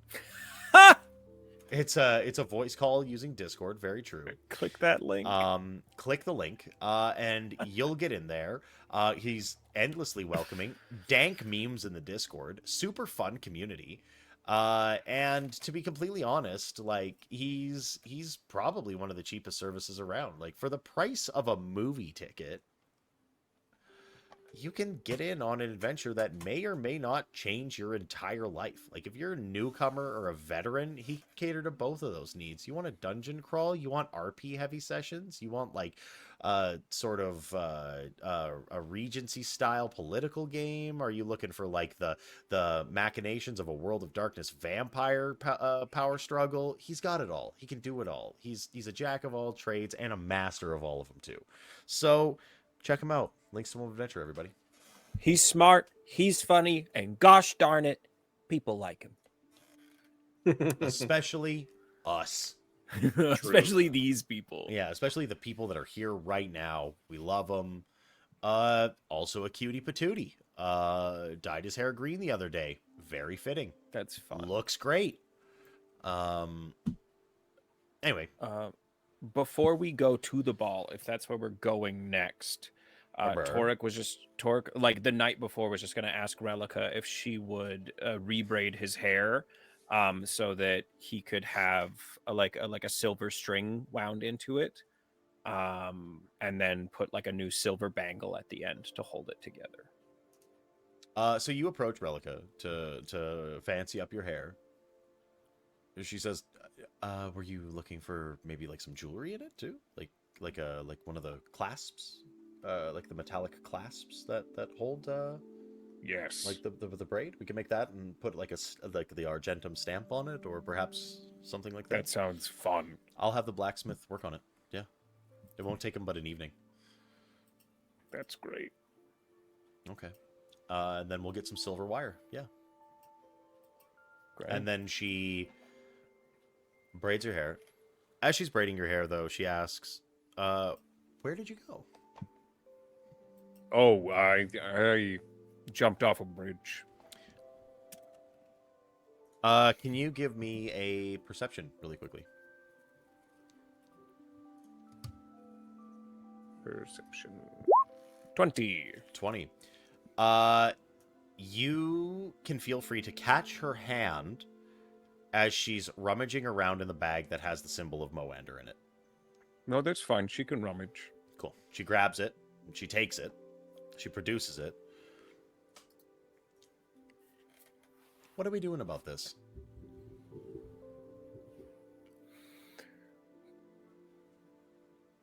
It's a great question. I don't know yet, but I know that I wanted it, so I went and got it. Okay. Okay.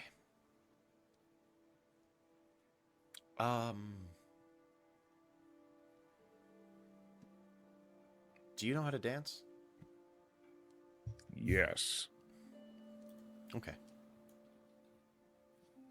Yes, actually. I do know how... I was lying, but I think I do know how to dance. He can dance, bitches.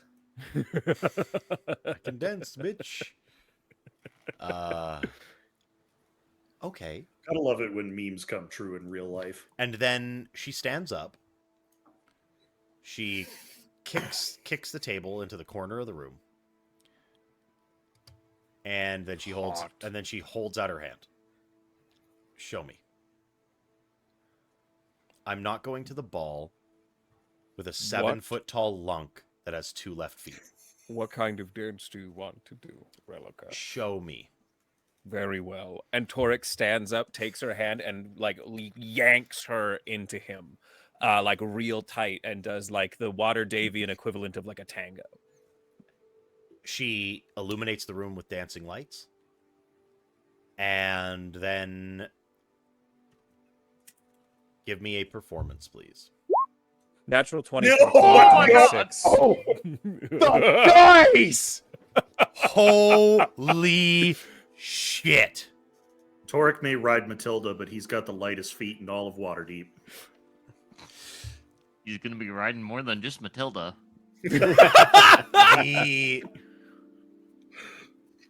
So in a whirlwind of like performative dance, you swing her around. She's having the time of her life. She casts another spell to get a little bit of music playing. And by the end of it, she's like breathing really heavy. Both of you are like sort of glistening with sweat. I've got her down in a dip. She's breathing and she's...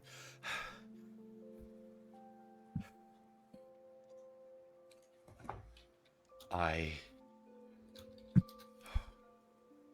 think we're ready. I love you. I know. And then I pull her in and I go for a kiss. It feels like the right night. She kisses you back very lightly and holds it for a moment And it lingers, and it lingers. And then she's the one that pushes away. And then she looks you in the eye. She places a hand on your chest. She says, "We still can't be together until you get yourself right." Oh, I'm working on it. Carrot.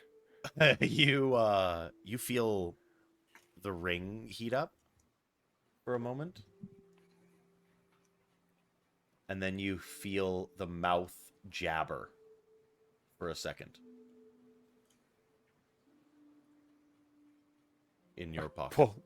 I pull it out and I go, "This is Toric."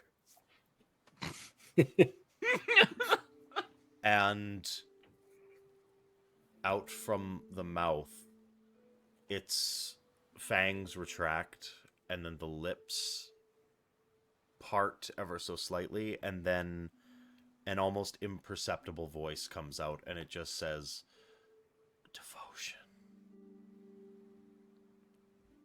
And then a silky clean sheen comes over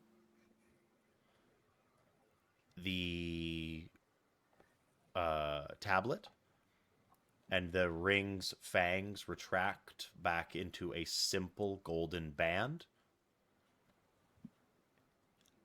and the mouth stays without any malicious form.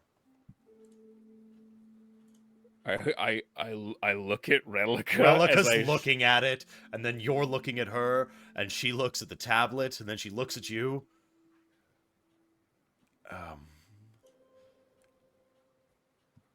I told you I'm working on it. Toric, at this moment, you can choose. It has been some time,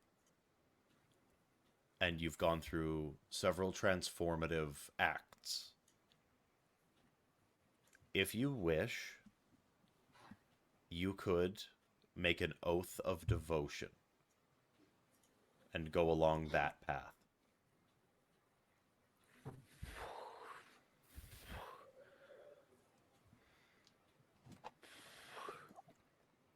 Out of character, I don't even know what Oath of Devotion does. But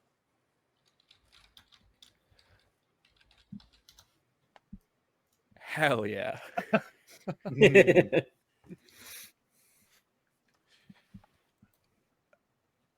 You feel a lot of tension in your shoulders fall away. Your head feels kind of alight and buzzing. And in the same way that your oath of redemption felt, you feel like a warm glow inside of you. But it's different. You aren't redeeming anything. You are redeemed. You never needed it. You didn't need vengeance. You already had it. You killed the man that enslaved you. You have friends. You have purpose. You have something to devote yourself to. A woman that loves you, that needs you to be whole, so that you can be together. A family that needs you to keep them safe. This has really been you the whole time. Your sins were your sins. But as this happens, and you feel this kind of warm glow come over you, your mark on your chest flares black and green and angry. And you are in pain. And there is a very dull ache in your chest that does not go away.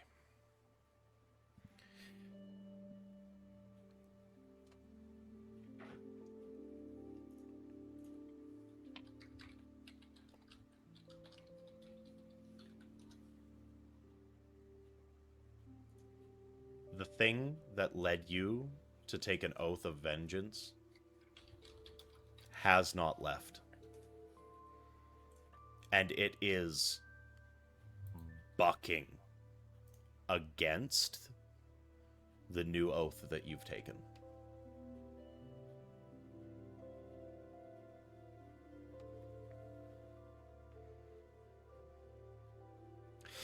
Relica stands up out of the dip, and she places a hand against the tablet. She, like, shoos it away into a pocket. I think we should be getting to bed. Tomorrow, yeah, it's late. Tomorrow, probably had. Tomorrow's going to be a good day. Yeah. I think it's going to get messy. Oh, I can't wait. I mean, wait a minute. I don't know how to feel about that anymore. No one's telling me if I can or can't kill or should kill. For what it's worth, I messaged you the new tenets. I'm on it. I love you, Brendan. I know you do. What would we do without you? Uh-huh. Liz, I even beat you on this one. Yeah, what the heck? Thanks, but yeah, it's something heavy. Oh, thank you, Bucket. Saying goodnight to Hubert. Oh yeah. Yeah. That's it. That's the one. Show mercy to your foes, but temper it with wisdom. Oh yeah, baby.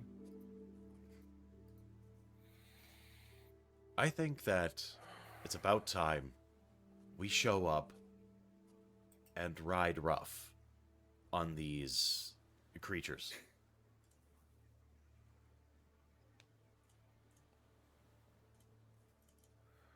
I think you're right. I think we're going to just push them back. It's time. Yeah. Have a good night, Torque. My night. My lady. And he heads not to his bedroom because he just goes and runs. There might be a dull ache, but he's like, I've never felt this light on my feet in a long time, and he just runs laps. You don't feel bad. You don't feel sickly. It is an ever-present reminder that may turn into something worse. Great. But, yeah.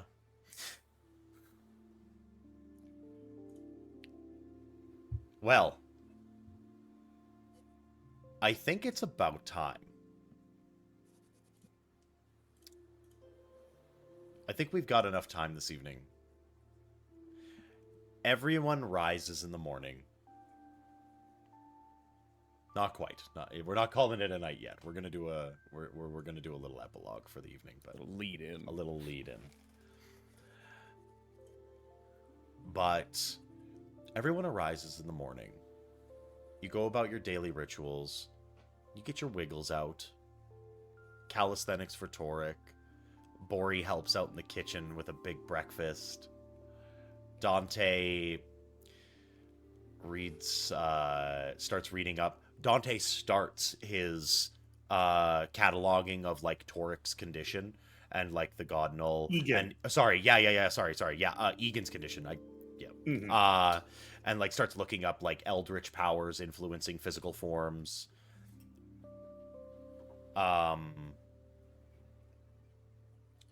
And Egan gets up, does some cardio, some push-ups. Pixie, you get up, eat a big porterhouse steak, perfectly reverse seared garlic butter, some Hasselback potatoes with like ricotta and cheddar cheese sprinkled on top. You've got a béarnaise sauce, a peppercorn sauce to go on top of the steak. You've got some grilled veggies. You go hog wild, and for the first time, Pixie, when you're eating breakfast, you feel vindicated in the way that you eat. You feel so connected to your goblin lineage for the first time. You feel like very suffused in yourself, confidence blooming. Your family's there with you. All these questions that you've had throughout your entire life. Who are you? Where are my family? What happened? It's all just kind of peeling away. They've been with you the whole time. And then the evening starts to get on. Everybody gets... I do have one question, though. Bori, I know that you hadn't mentioned exactly what you were going to be wearing for the ball. Is there anything that's going to be specifically worn? Are you wearing anything fancier? Are you doing a dress garb? Is there sort of like an apostle of peace formal wear that you get put on yourself? Clergy members are traditionally sort of exempt from the formalities of the evening, but they will dress fancier.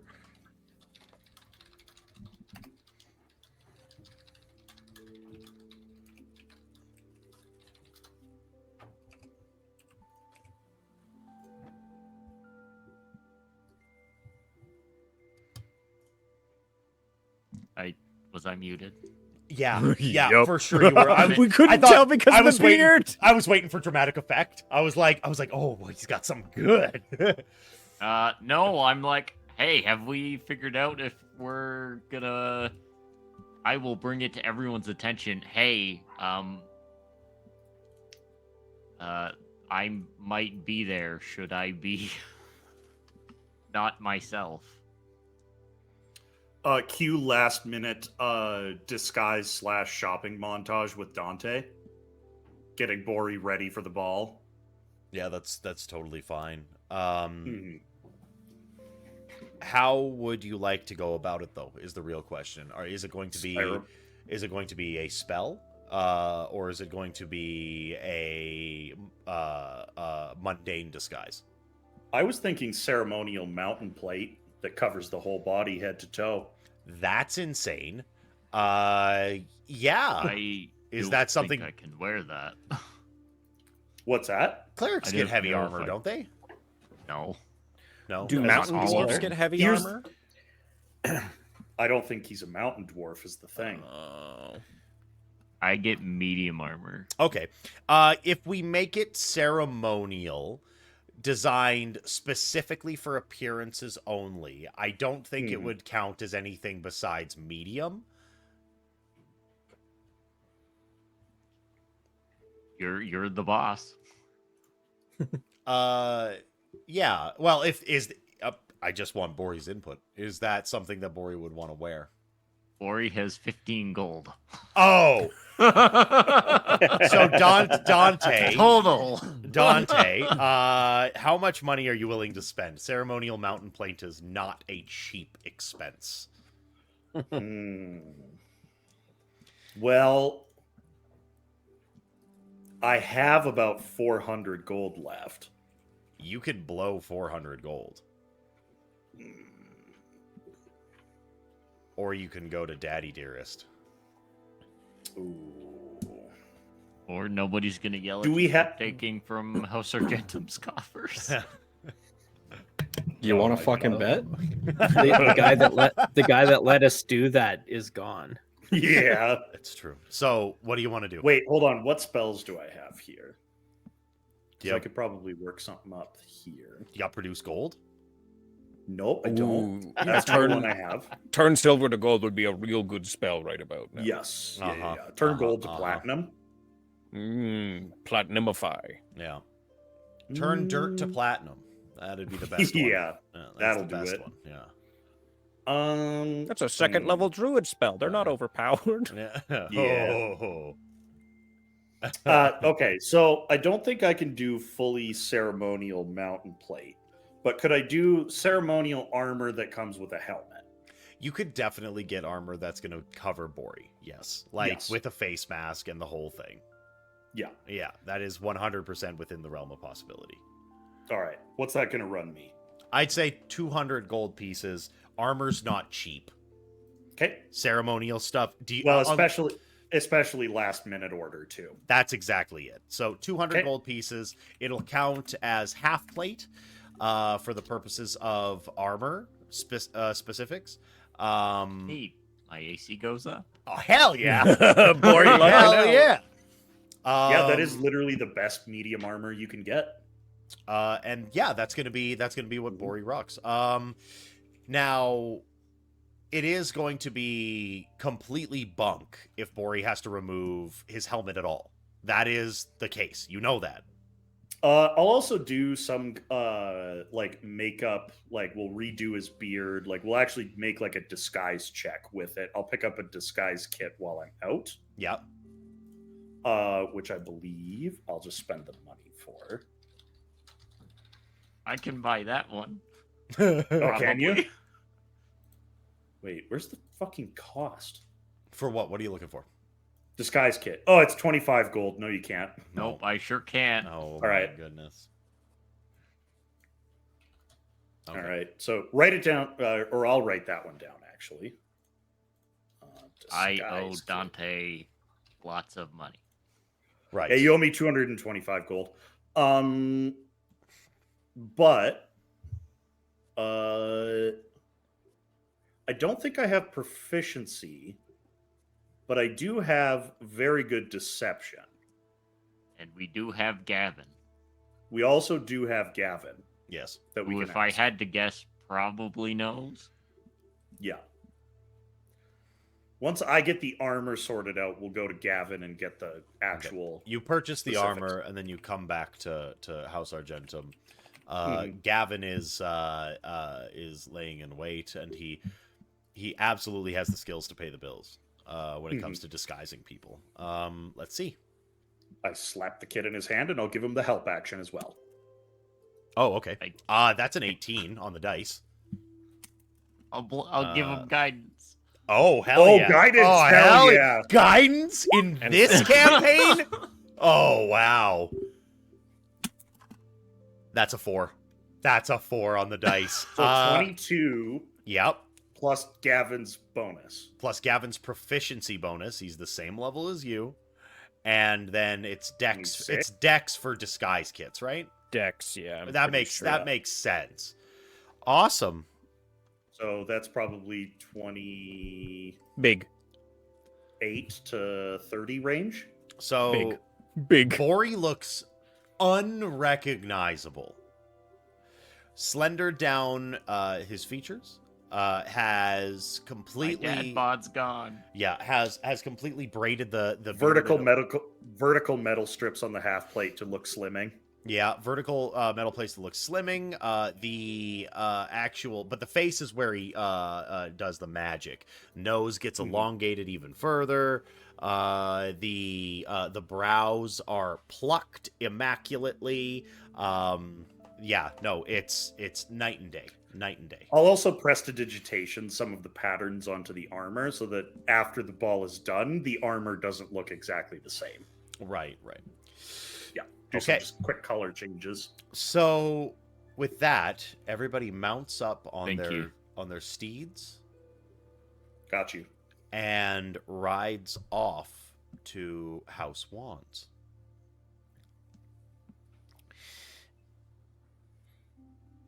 The estate of House Wands is fairly not mundane, but the walls look plain. Simple ivies and kudzu vines grow across it. The gate seems to be wrought of simple steels. And the guards that are at the gate, they wear House Wands colors, wield spears, and Aaron, on the ride there, Uh-huh. I'm going to cast Skywrite as a ritual. And we're just going to be so extra coming in with the House Argentum sigil painted in the clouds above the sky in Waterdeep. oh, fantastic. Mhm. And woven right in where you really have to look to see, you can see House Roldagost, you can see House Wands, and House Mithril Braid as well. You don't want the No. Mithril Braids to know. You don't want You don't that want on them there. True. Yeah. Yeah, no. Okay, yeah, no. We I don't do that then. exist. Negate the part of him. Yeah, Disguise. yeah, disguise him. It's like, which one is the Mithril Braid? Probably the dwarf, hey? Probably the short one. Yeah. Point at Pixie. Yeah. There is a anyway, so you see the grounds.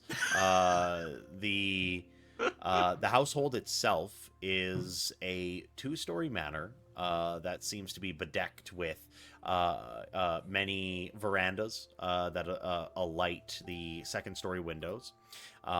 The gardens that are below, there is obviously a topiary maze, like a hedge maze that is built onto the property, and the actual approach itself is lined with a strange allotment of stones that seem to have writing on them. The guards that are at the gate look to Lady Pixie Argentum immediately.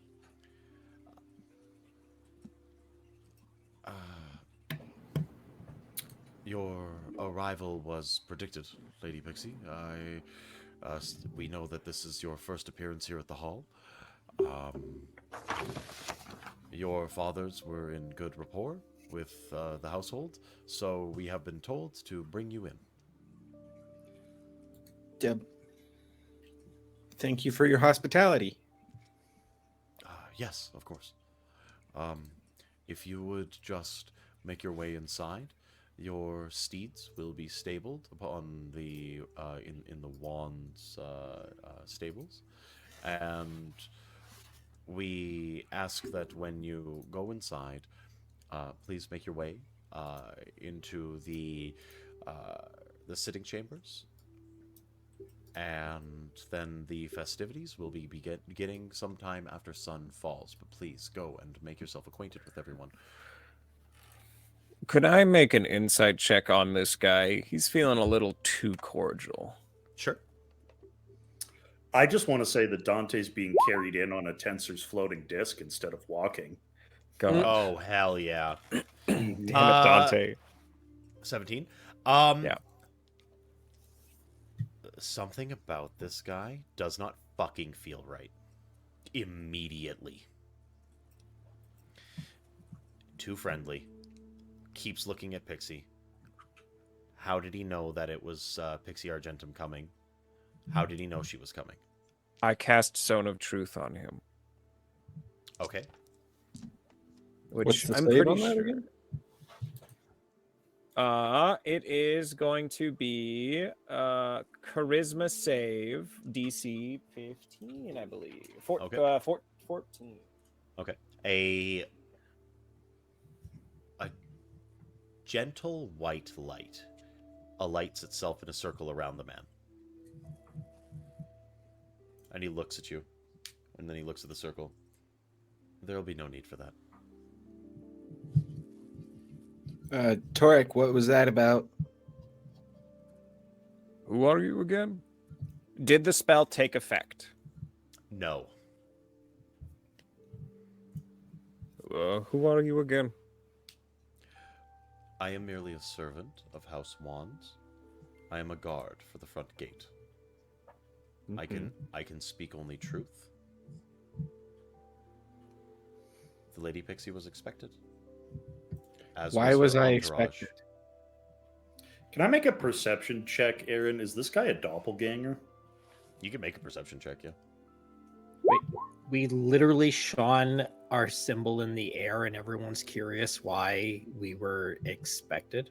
Why Pixie was expected.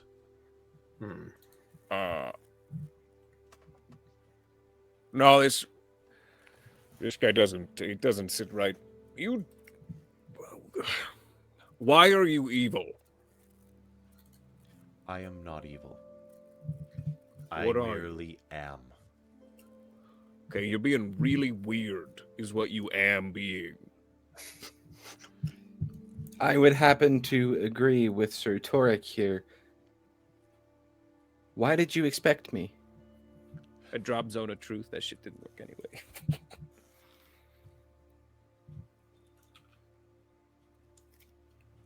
There are certain groups that have gathered here this evening that have thought that Lady Pixie's arrival was predestined. Predestined by who? I beckon you to come inside. What's your name? I am a servant of House Wands. No, he asked you a question. What is your name? I am a Not what you do. Of House Wands, and my name is of no consequence. Pixie, I'm on this whole new thing where, like, I ask first, can I beat the shit out of this guy?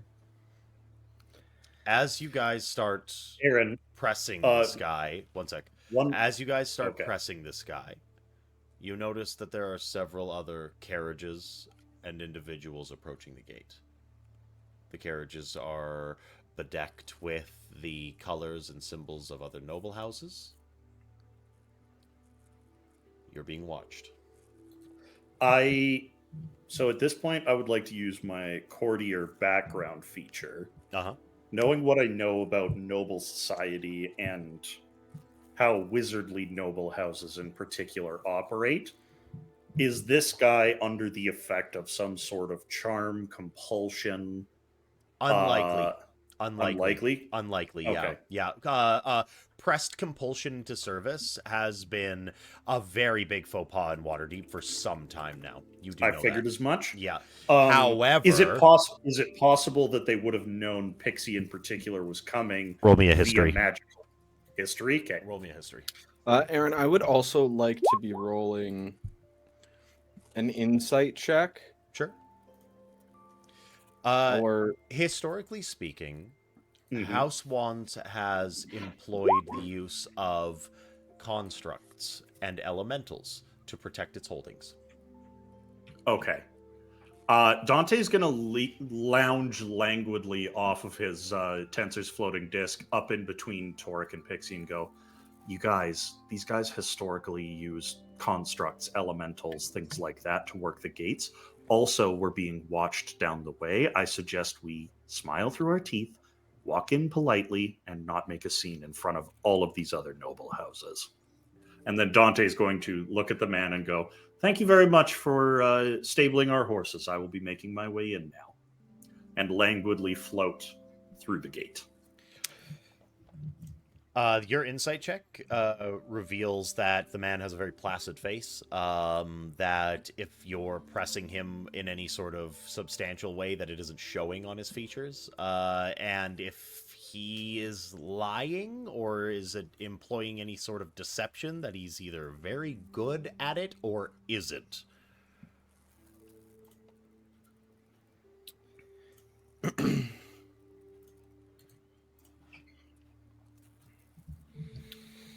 I'll just whisper to Toric. Stay near me. Yeah.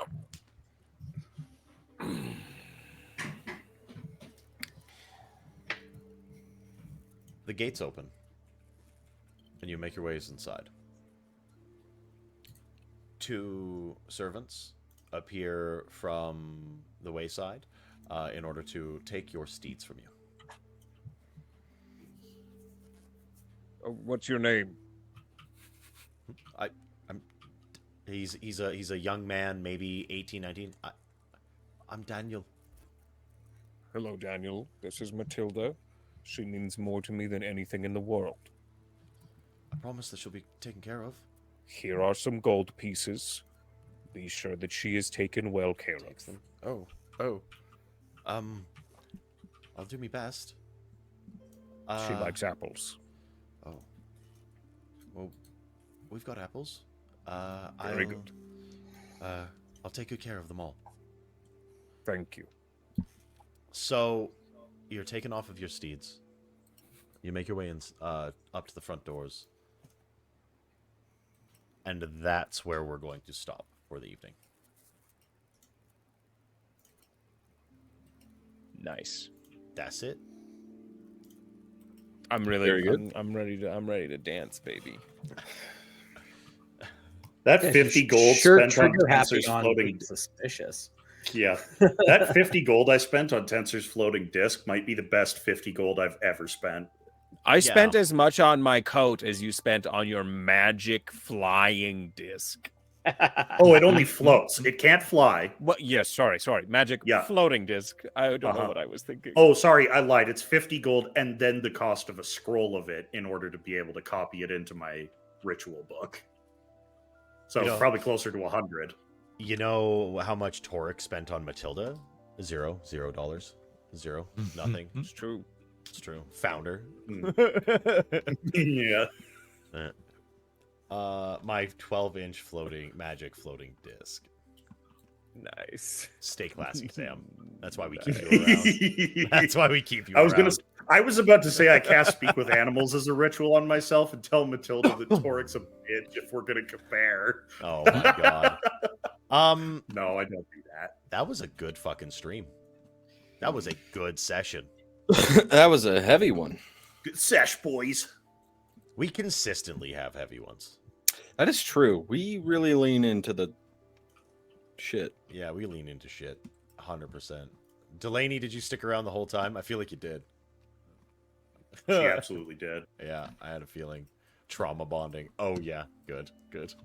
Well, I hope Oh, sorry. I was going to say I love wasting spells on Zone of Truth. I love it. Is it a waste? Sometimes it certainly is, but you have like more that's spell slots. I immediately dispel it. That is Torek's favorite spell. Torek's favorite spell is Zone of Truth. It's like say the Did true you thing. pick Devotion specifically because it's on the list? I didn't pick Devotion. That's a question for you get Zone of Truth for free from Oath of Devotion, by the way. Oh, do you? Hey, here's the little inside baseball for everybody. I didn't plan any of this shit.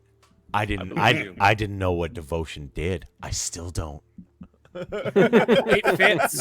It fits. The word was the right word. Oh, yeah. Definitely. Also, Aaron, you missed it in chat. Someone asked if the ride over to the party was enough for a short rest. Oh, I didn't fucking miss it. Don't worry. Been casting rituals. He doesn't need spell slots.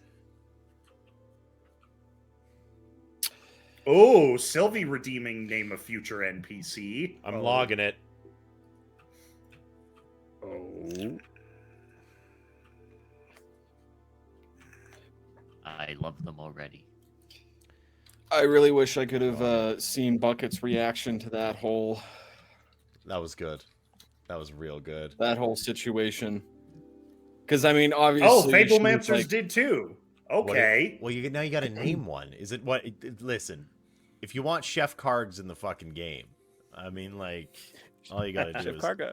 Yeah, Chef Karga. Yeah. Chef Karga makes his illustrious return. Wait, no. Wait, who? What? Oh, I was gonna say it's embarrassing. It's not embarrassing. It's fine. It's not embarrassing at Not all. It's emotional. Also, It's Chef fun. Kargs is the one. Chef Kargs is going to be the real one who makes those tarts all the way back from episode 1. Oh, we're gonna bring it back. We're bringing it all the way back. Damn, that's like episode 1 shit. Mm-hmm. Yeah, man. That was a good session. Episode 1. Episode 1 was a good session. Episode 1 was a good session. So was like 2 to 38. I gotta say. Oh yeah, no, those are good too. I've gotten pretty I caught on YouTube. Yeah, we're almost caught up on YouTube too for anybody that's watching that wants to watch. But God, motherfucking damn, that was a good session. I had a good time. Shit, I was gonna say something. I forget what it was. Only missing 3 or 4 episodes on YouTube. Yeah, that's all we're missing now. We're Aaron, almost caught are up. you gonna tell me what my gift is? But yeah, it's being a warlock, dingus. Does that mean I get to level up? Oh, that's what I was gonna say. I'm sorry. Can I please have everybody level up? I was really considering waiting until after the ball, but there's been so much fucking growth and so much like character expansion since then. It feels really fucking appropriate to go in at your best. That's really great to hear. Hell yes. For everyone in chat, I now have 20 charisma. Oh, you had it before. Now the numbers say it. Do we really think Dante's that charismatic though. I do. Because there's a difference between charming and a fuck, and both of them have charisma 20. Yeah. Here's the thing. Dante's the kind of charming where Dante's the kind of charismatic where you can't help but where you want to punch him in the face, but you can't help but like the guy. 20 charisma is Jack Black, but it's also Saul Goodman. Yeah. Yeah. Oh, Yeah. I see what you're saying. That's a really good way to put it. Yeah. Yeah. So That's a real good way to Level put it. 8 is a lot of things, team. yeah. It's not going to be for me, Second level. unfortunately, Well, it's because not I'm a lot of multi-classing here. You're gonna get 1 level of Warlock. So Yeah. 1 level of Warlock is one of the best dips in the game, though. it's actually super true. That's Yeah, also it super is. fucking true. So Yeah. we're gonna keep it a secret, but Brandon, you and I'll get into what exact pact you get into. Okay. Yeah. You just got to tell me what you want. If I were to lean a certain way, it's not going to be Fiend. It's not going to be Great Old One. It's probably not. Probably gonna, not undead either. Probably not Undead. Definitely not Genie. But like other than that, I could speculate Celestial or Archfey. yeah, Celestial, Archfey. I'll take a look. I'll take a look and I'll find what fits. Yeah. 9 out of 10 HP. Oh, everybody roll HP. Oh, Hell fuck. yeah, we'll do that on stream. 12 HP. Damn. Wait. I'm taking average. Roll for HP again. Shit. Brendan, you're such a Just roll fucking hit die. ween, dude. Yeah, the last time I didn't take average, I ended up with Christina with 20 HP at level 6. So I no, know, thank you. I know. That is Do I- the lowest Bori has rolled for health. Aaron, do I roll a D6? For Warlock, it's D8. It's D8 for Warlock, yeah. It's D8. D8 plus con, right? Yes. Bori got... Oh, shit. Okay. That is the lowest Bori has rolled for his HP. Jesus. Shit, I gotta reopen fucking Damn. roll 20. Yeah, I'm you at do. 91. I'm gonna crest 100 soon. You guys starting to feel like heroes yet? I really do. Yeah. At level fucking 8, I would say so. That This was is like actually the highest level I've ever been in a tabletop this is, game. this is like the nothing level for That's- me because all I get is ability score. Oh, I mean, for you, that's pretty big if you boost your Uh, con. That I can got- boost your HP and your saves on your wild magic rage I get abilities. a bunch more spells, I think. Or your strength. I got 7. Yeah, you got 6 7. plus 1. Yeah. Not bad. You said 91 hit points there, Torek? Yeah. Damn, you finally surpassed me. Oh. I'm only at 90. Oh my god, by 1. By 1. I mean, to be fair, I've had some incredibly good rolls on my HP. I've just been taking average every level. I'm Oh, a well, 50 that'll do it. I'm a 59 health rogue. That seems That's pretty. high. That's all right. That's okay. That's That's good. okay. Yeah. Yeah, that's not Especially- bad at all. What's I guess I'm what's not Bori's just a rogue HP? anymore. What's Yeah, what's what's Bori? Bori's HP? I'm now up to 72. Oh my god! Oh fuck! That Hill Dwarf extra, man. Yeah, man. I Jesus. I don't even have that. Oh, party. Oh no, party. you're not a Hill Dwarf? What? What Hill are Dwarf- you? Hill Dwarves get an extra 1 HP at every level. I'm not a hill dwarf. Oh shit. Wait, hold on. I have to do math real quick. Do you though? One sec. I also have 59 HP now Wow. as a warlock. That's like double what Christina had. No, that's like triple. That's so dumb. You can now take a whole one more hit. Yeah. Bori, I really hope that you enjoyed that I put you in the kitchen with Esmeralda. Yes. I am sad Aw. that Pixie didn't get bonus HP for my brilliant cooking skills. I didn't think about it, but like there was no action, you know what I mean? But I mean, like, yeah. If you want to bring, I'm so happy that Bucket is so hyped, TJ. Oh yeah. I mean, obviously, I had no control over what Aaron decided What who do we my get? mother was, but I What's think your mother? I think it's a good choice that he made her Bucket. It adds up. It makes sense. It does make sense. Oh man, I've got some things to decide. I think. Yeah, I'm gonna have to go through my what's It's true. It's true. I will be. By the way, everybody, next Wednesday, my birthday. Oh yeah, it's gonna be we have 2 so we have weeks. an extra Yeah. week. Nice. Okay. Yeah, we do have an extra week between level up and like the next game and all that different kind of stuff. So, yeah, keep in mind. Fucking next week we're gonna be doing. It's my birthday. Yeah, I'm gonna be 30 I'm literally an old man. 33. You're that guys? much older than me. That's crazy. Yeah, dude. Yeah, I'm fucking older than you. You're what, Dante was- 24? Oh no, I'm not that. I'm not a baby. I'm 27. You're 27? Oh, okay. I thought you were, Yeah, I thought you were a when you- baby. 33 is that's fine as heck. actually Crazy. Sam wears 33 the same way that the devil wears Prada, right? So, yeah. Lane is 22 forever. Is that because that's when you met him? Yeah. I'm old. TJ, you're not old. You're a beautiful I'm man. only 26. I am the youngest one here. Yeah, 35 here. Sylvie, That's I'm fine, no, always it's so shocked that you're fucking older than me because you don't fucking look older than me. Met Lane at 23 or 24. That tracks. Yeah, absolutely. Like, honestly, Sylvie, post the skincare routine. But, yeah, that was fucking awesome. I had a grand old time. We're gonna fucking do this again next week, but it's gonna be Tristan that fucking is running the game. Mhm. That's so exciting. You guys Yeah. have to wait 2 weeks for the Also, ball. wait, hold on. Yep. Real quick, are we doing a different? Are we just doing D&D? It's just Yes. 5e, yeah. Okay, because you guys said something about a different system. Fucking and, read chat, scrub. So I fucking did. I don't Skill know what that issue. is, and I can't find a Skill source issue. book.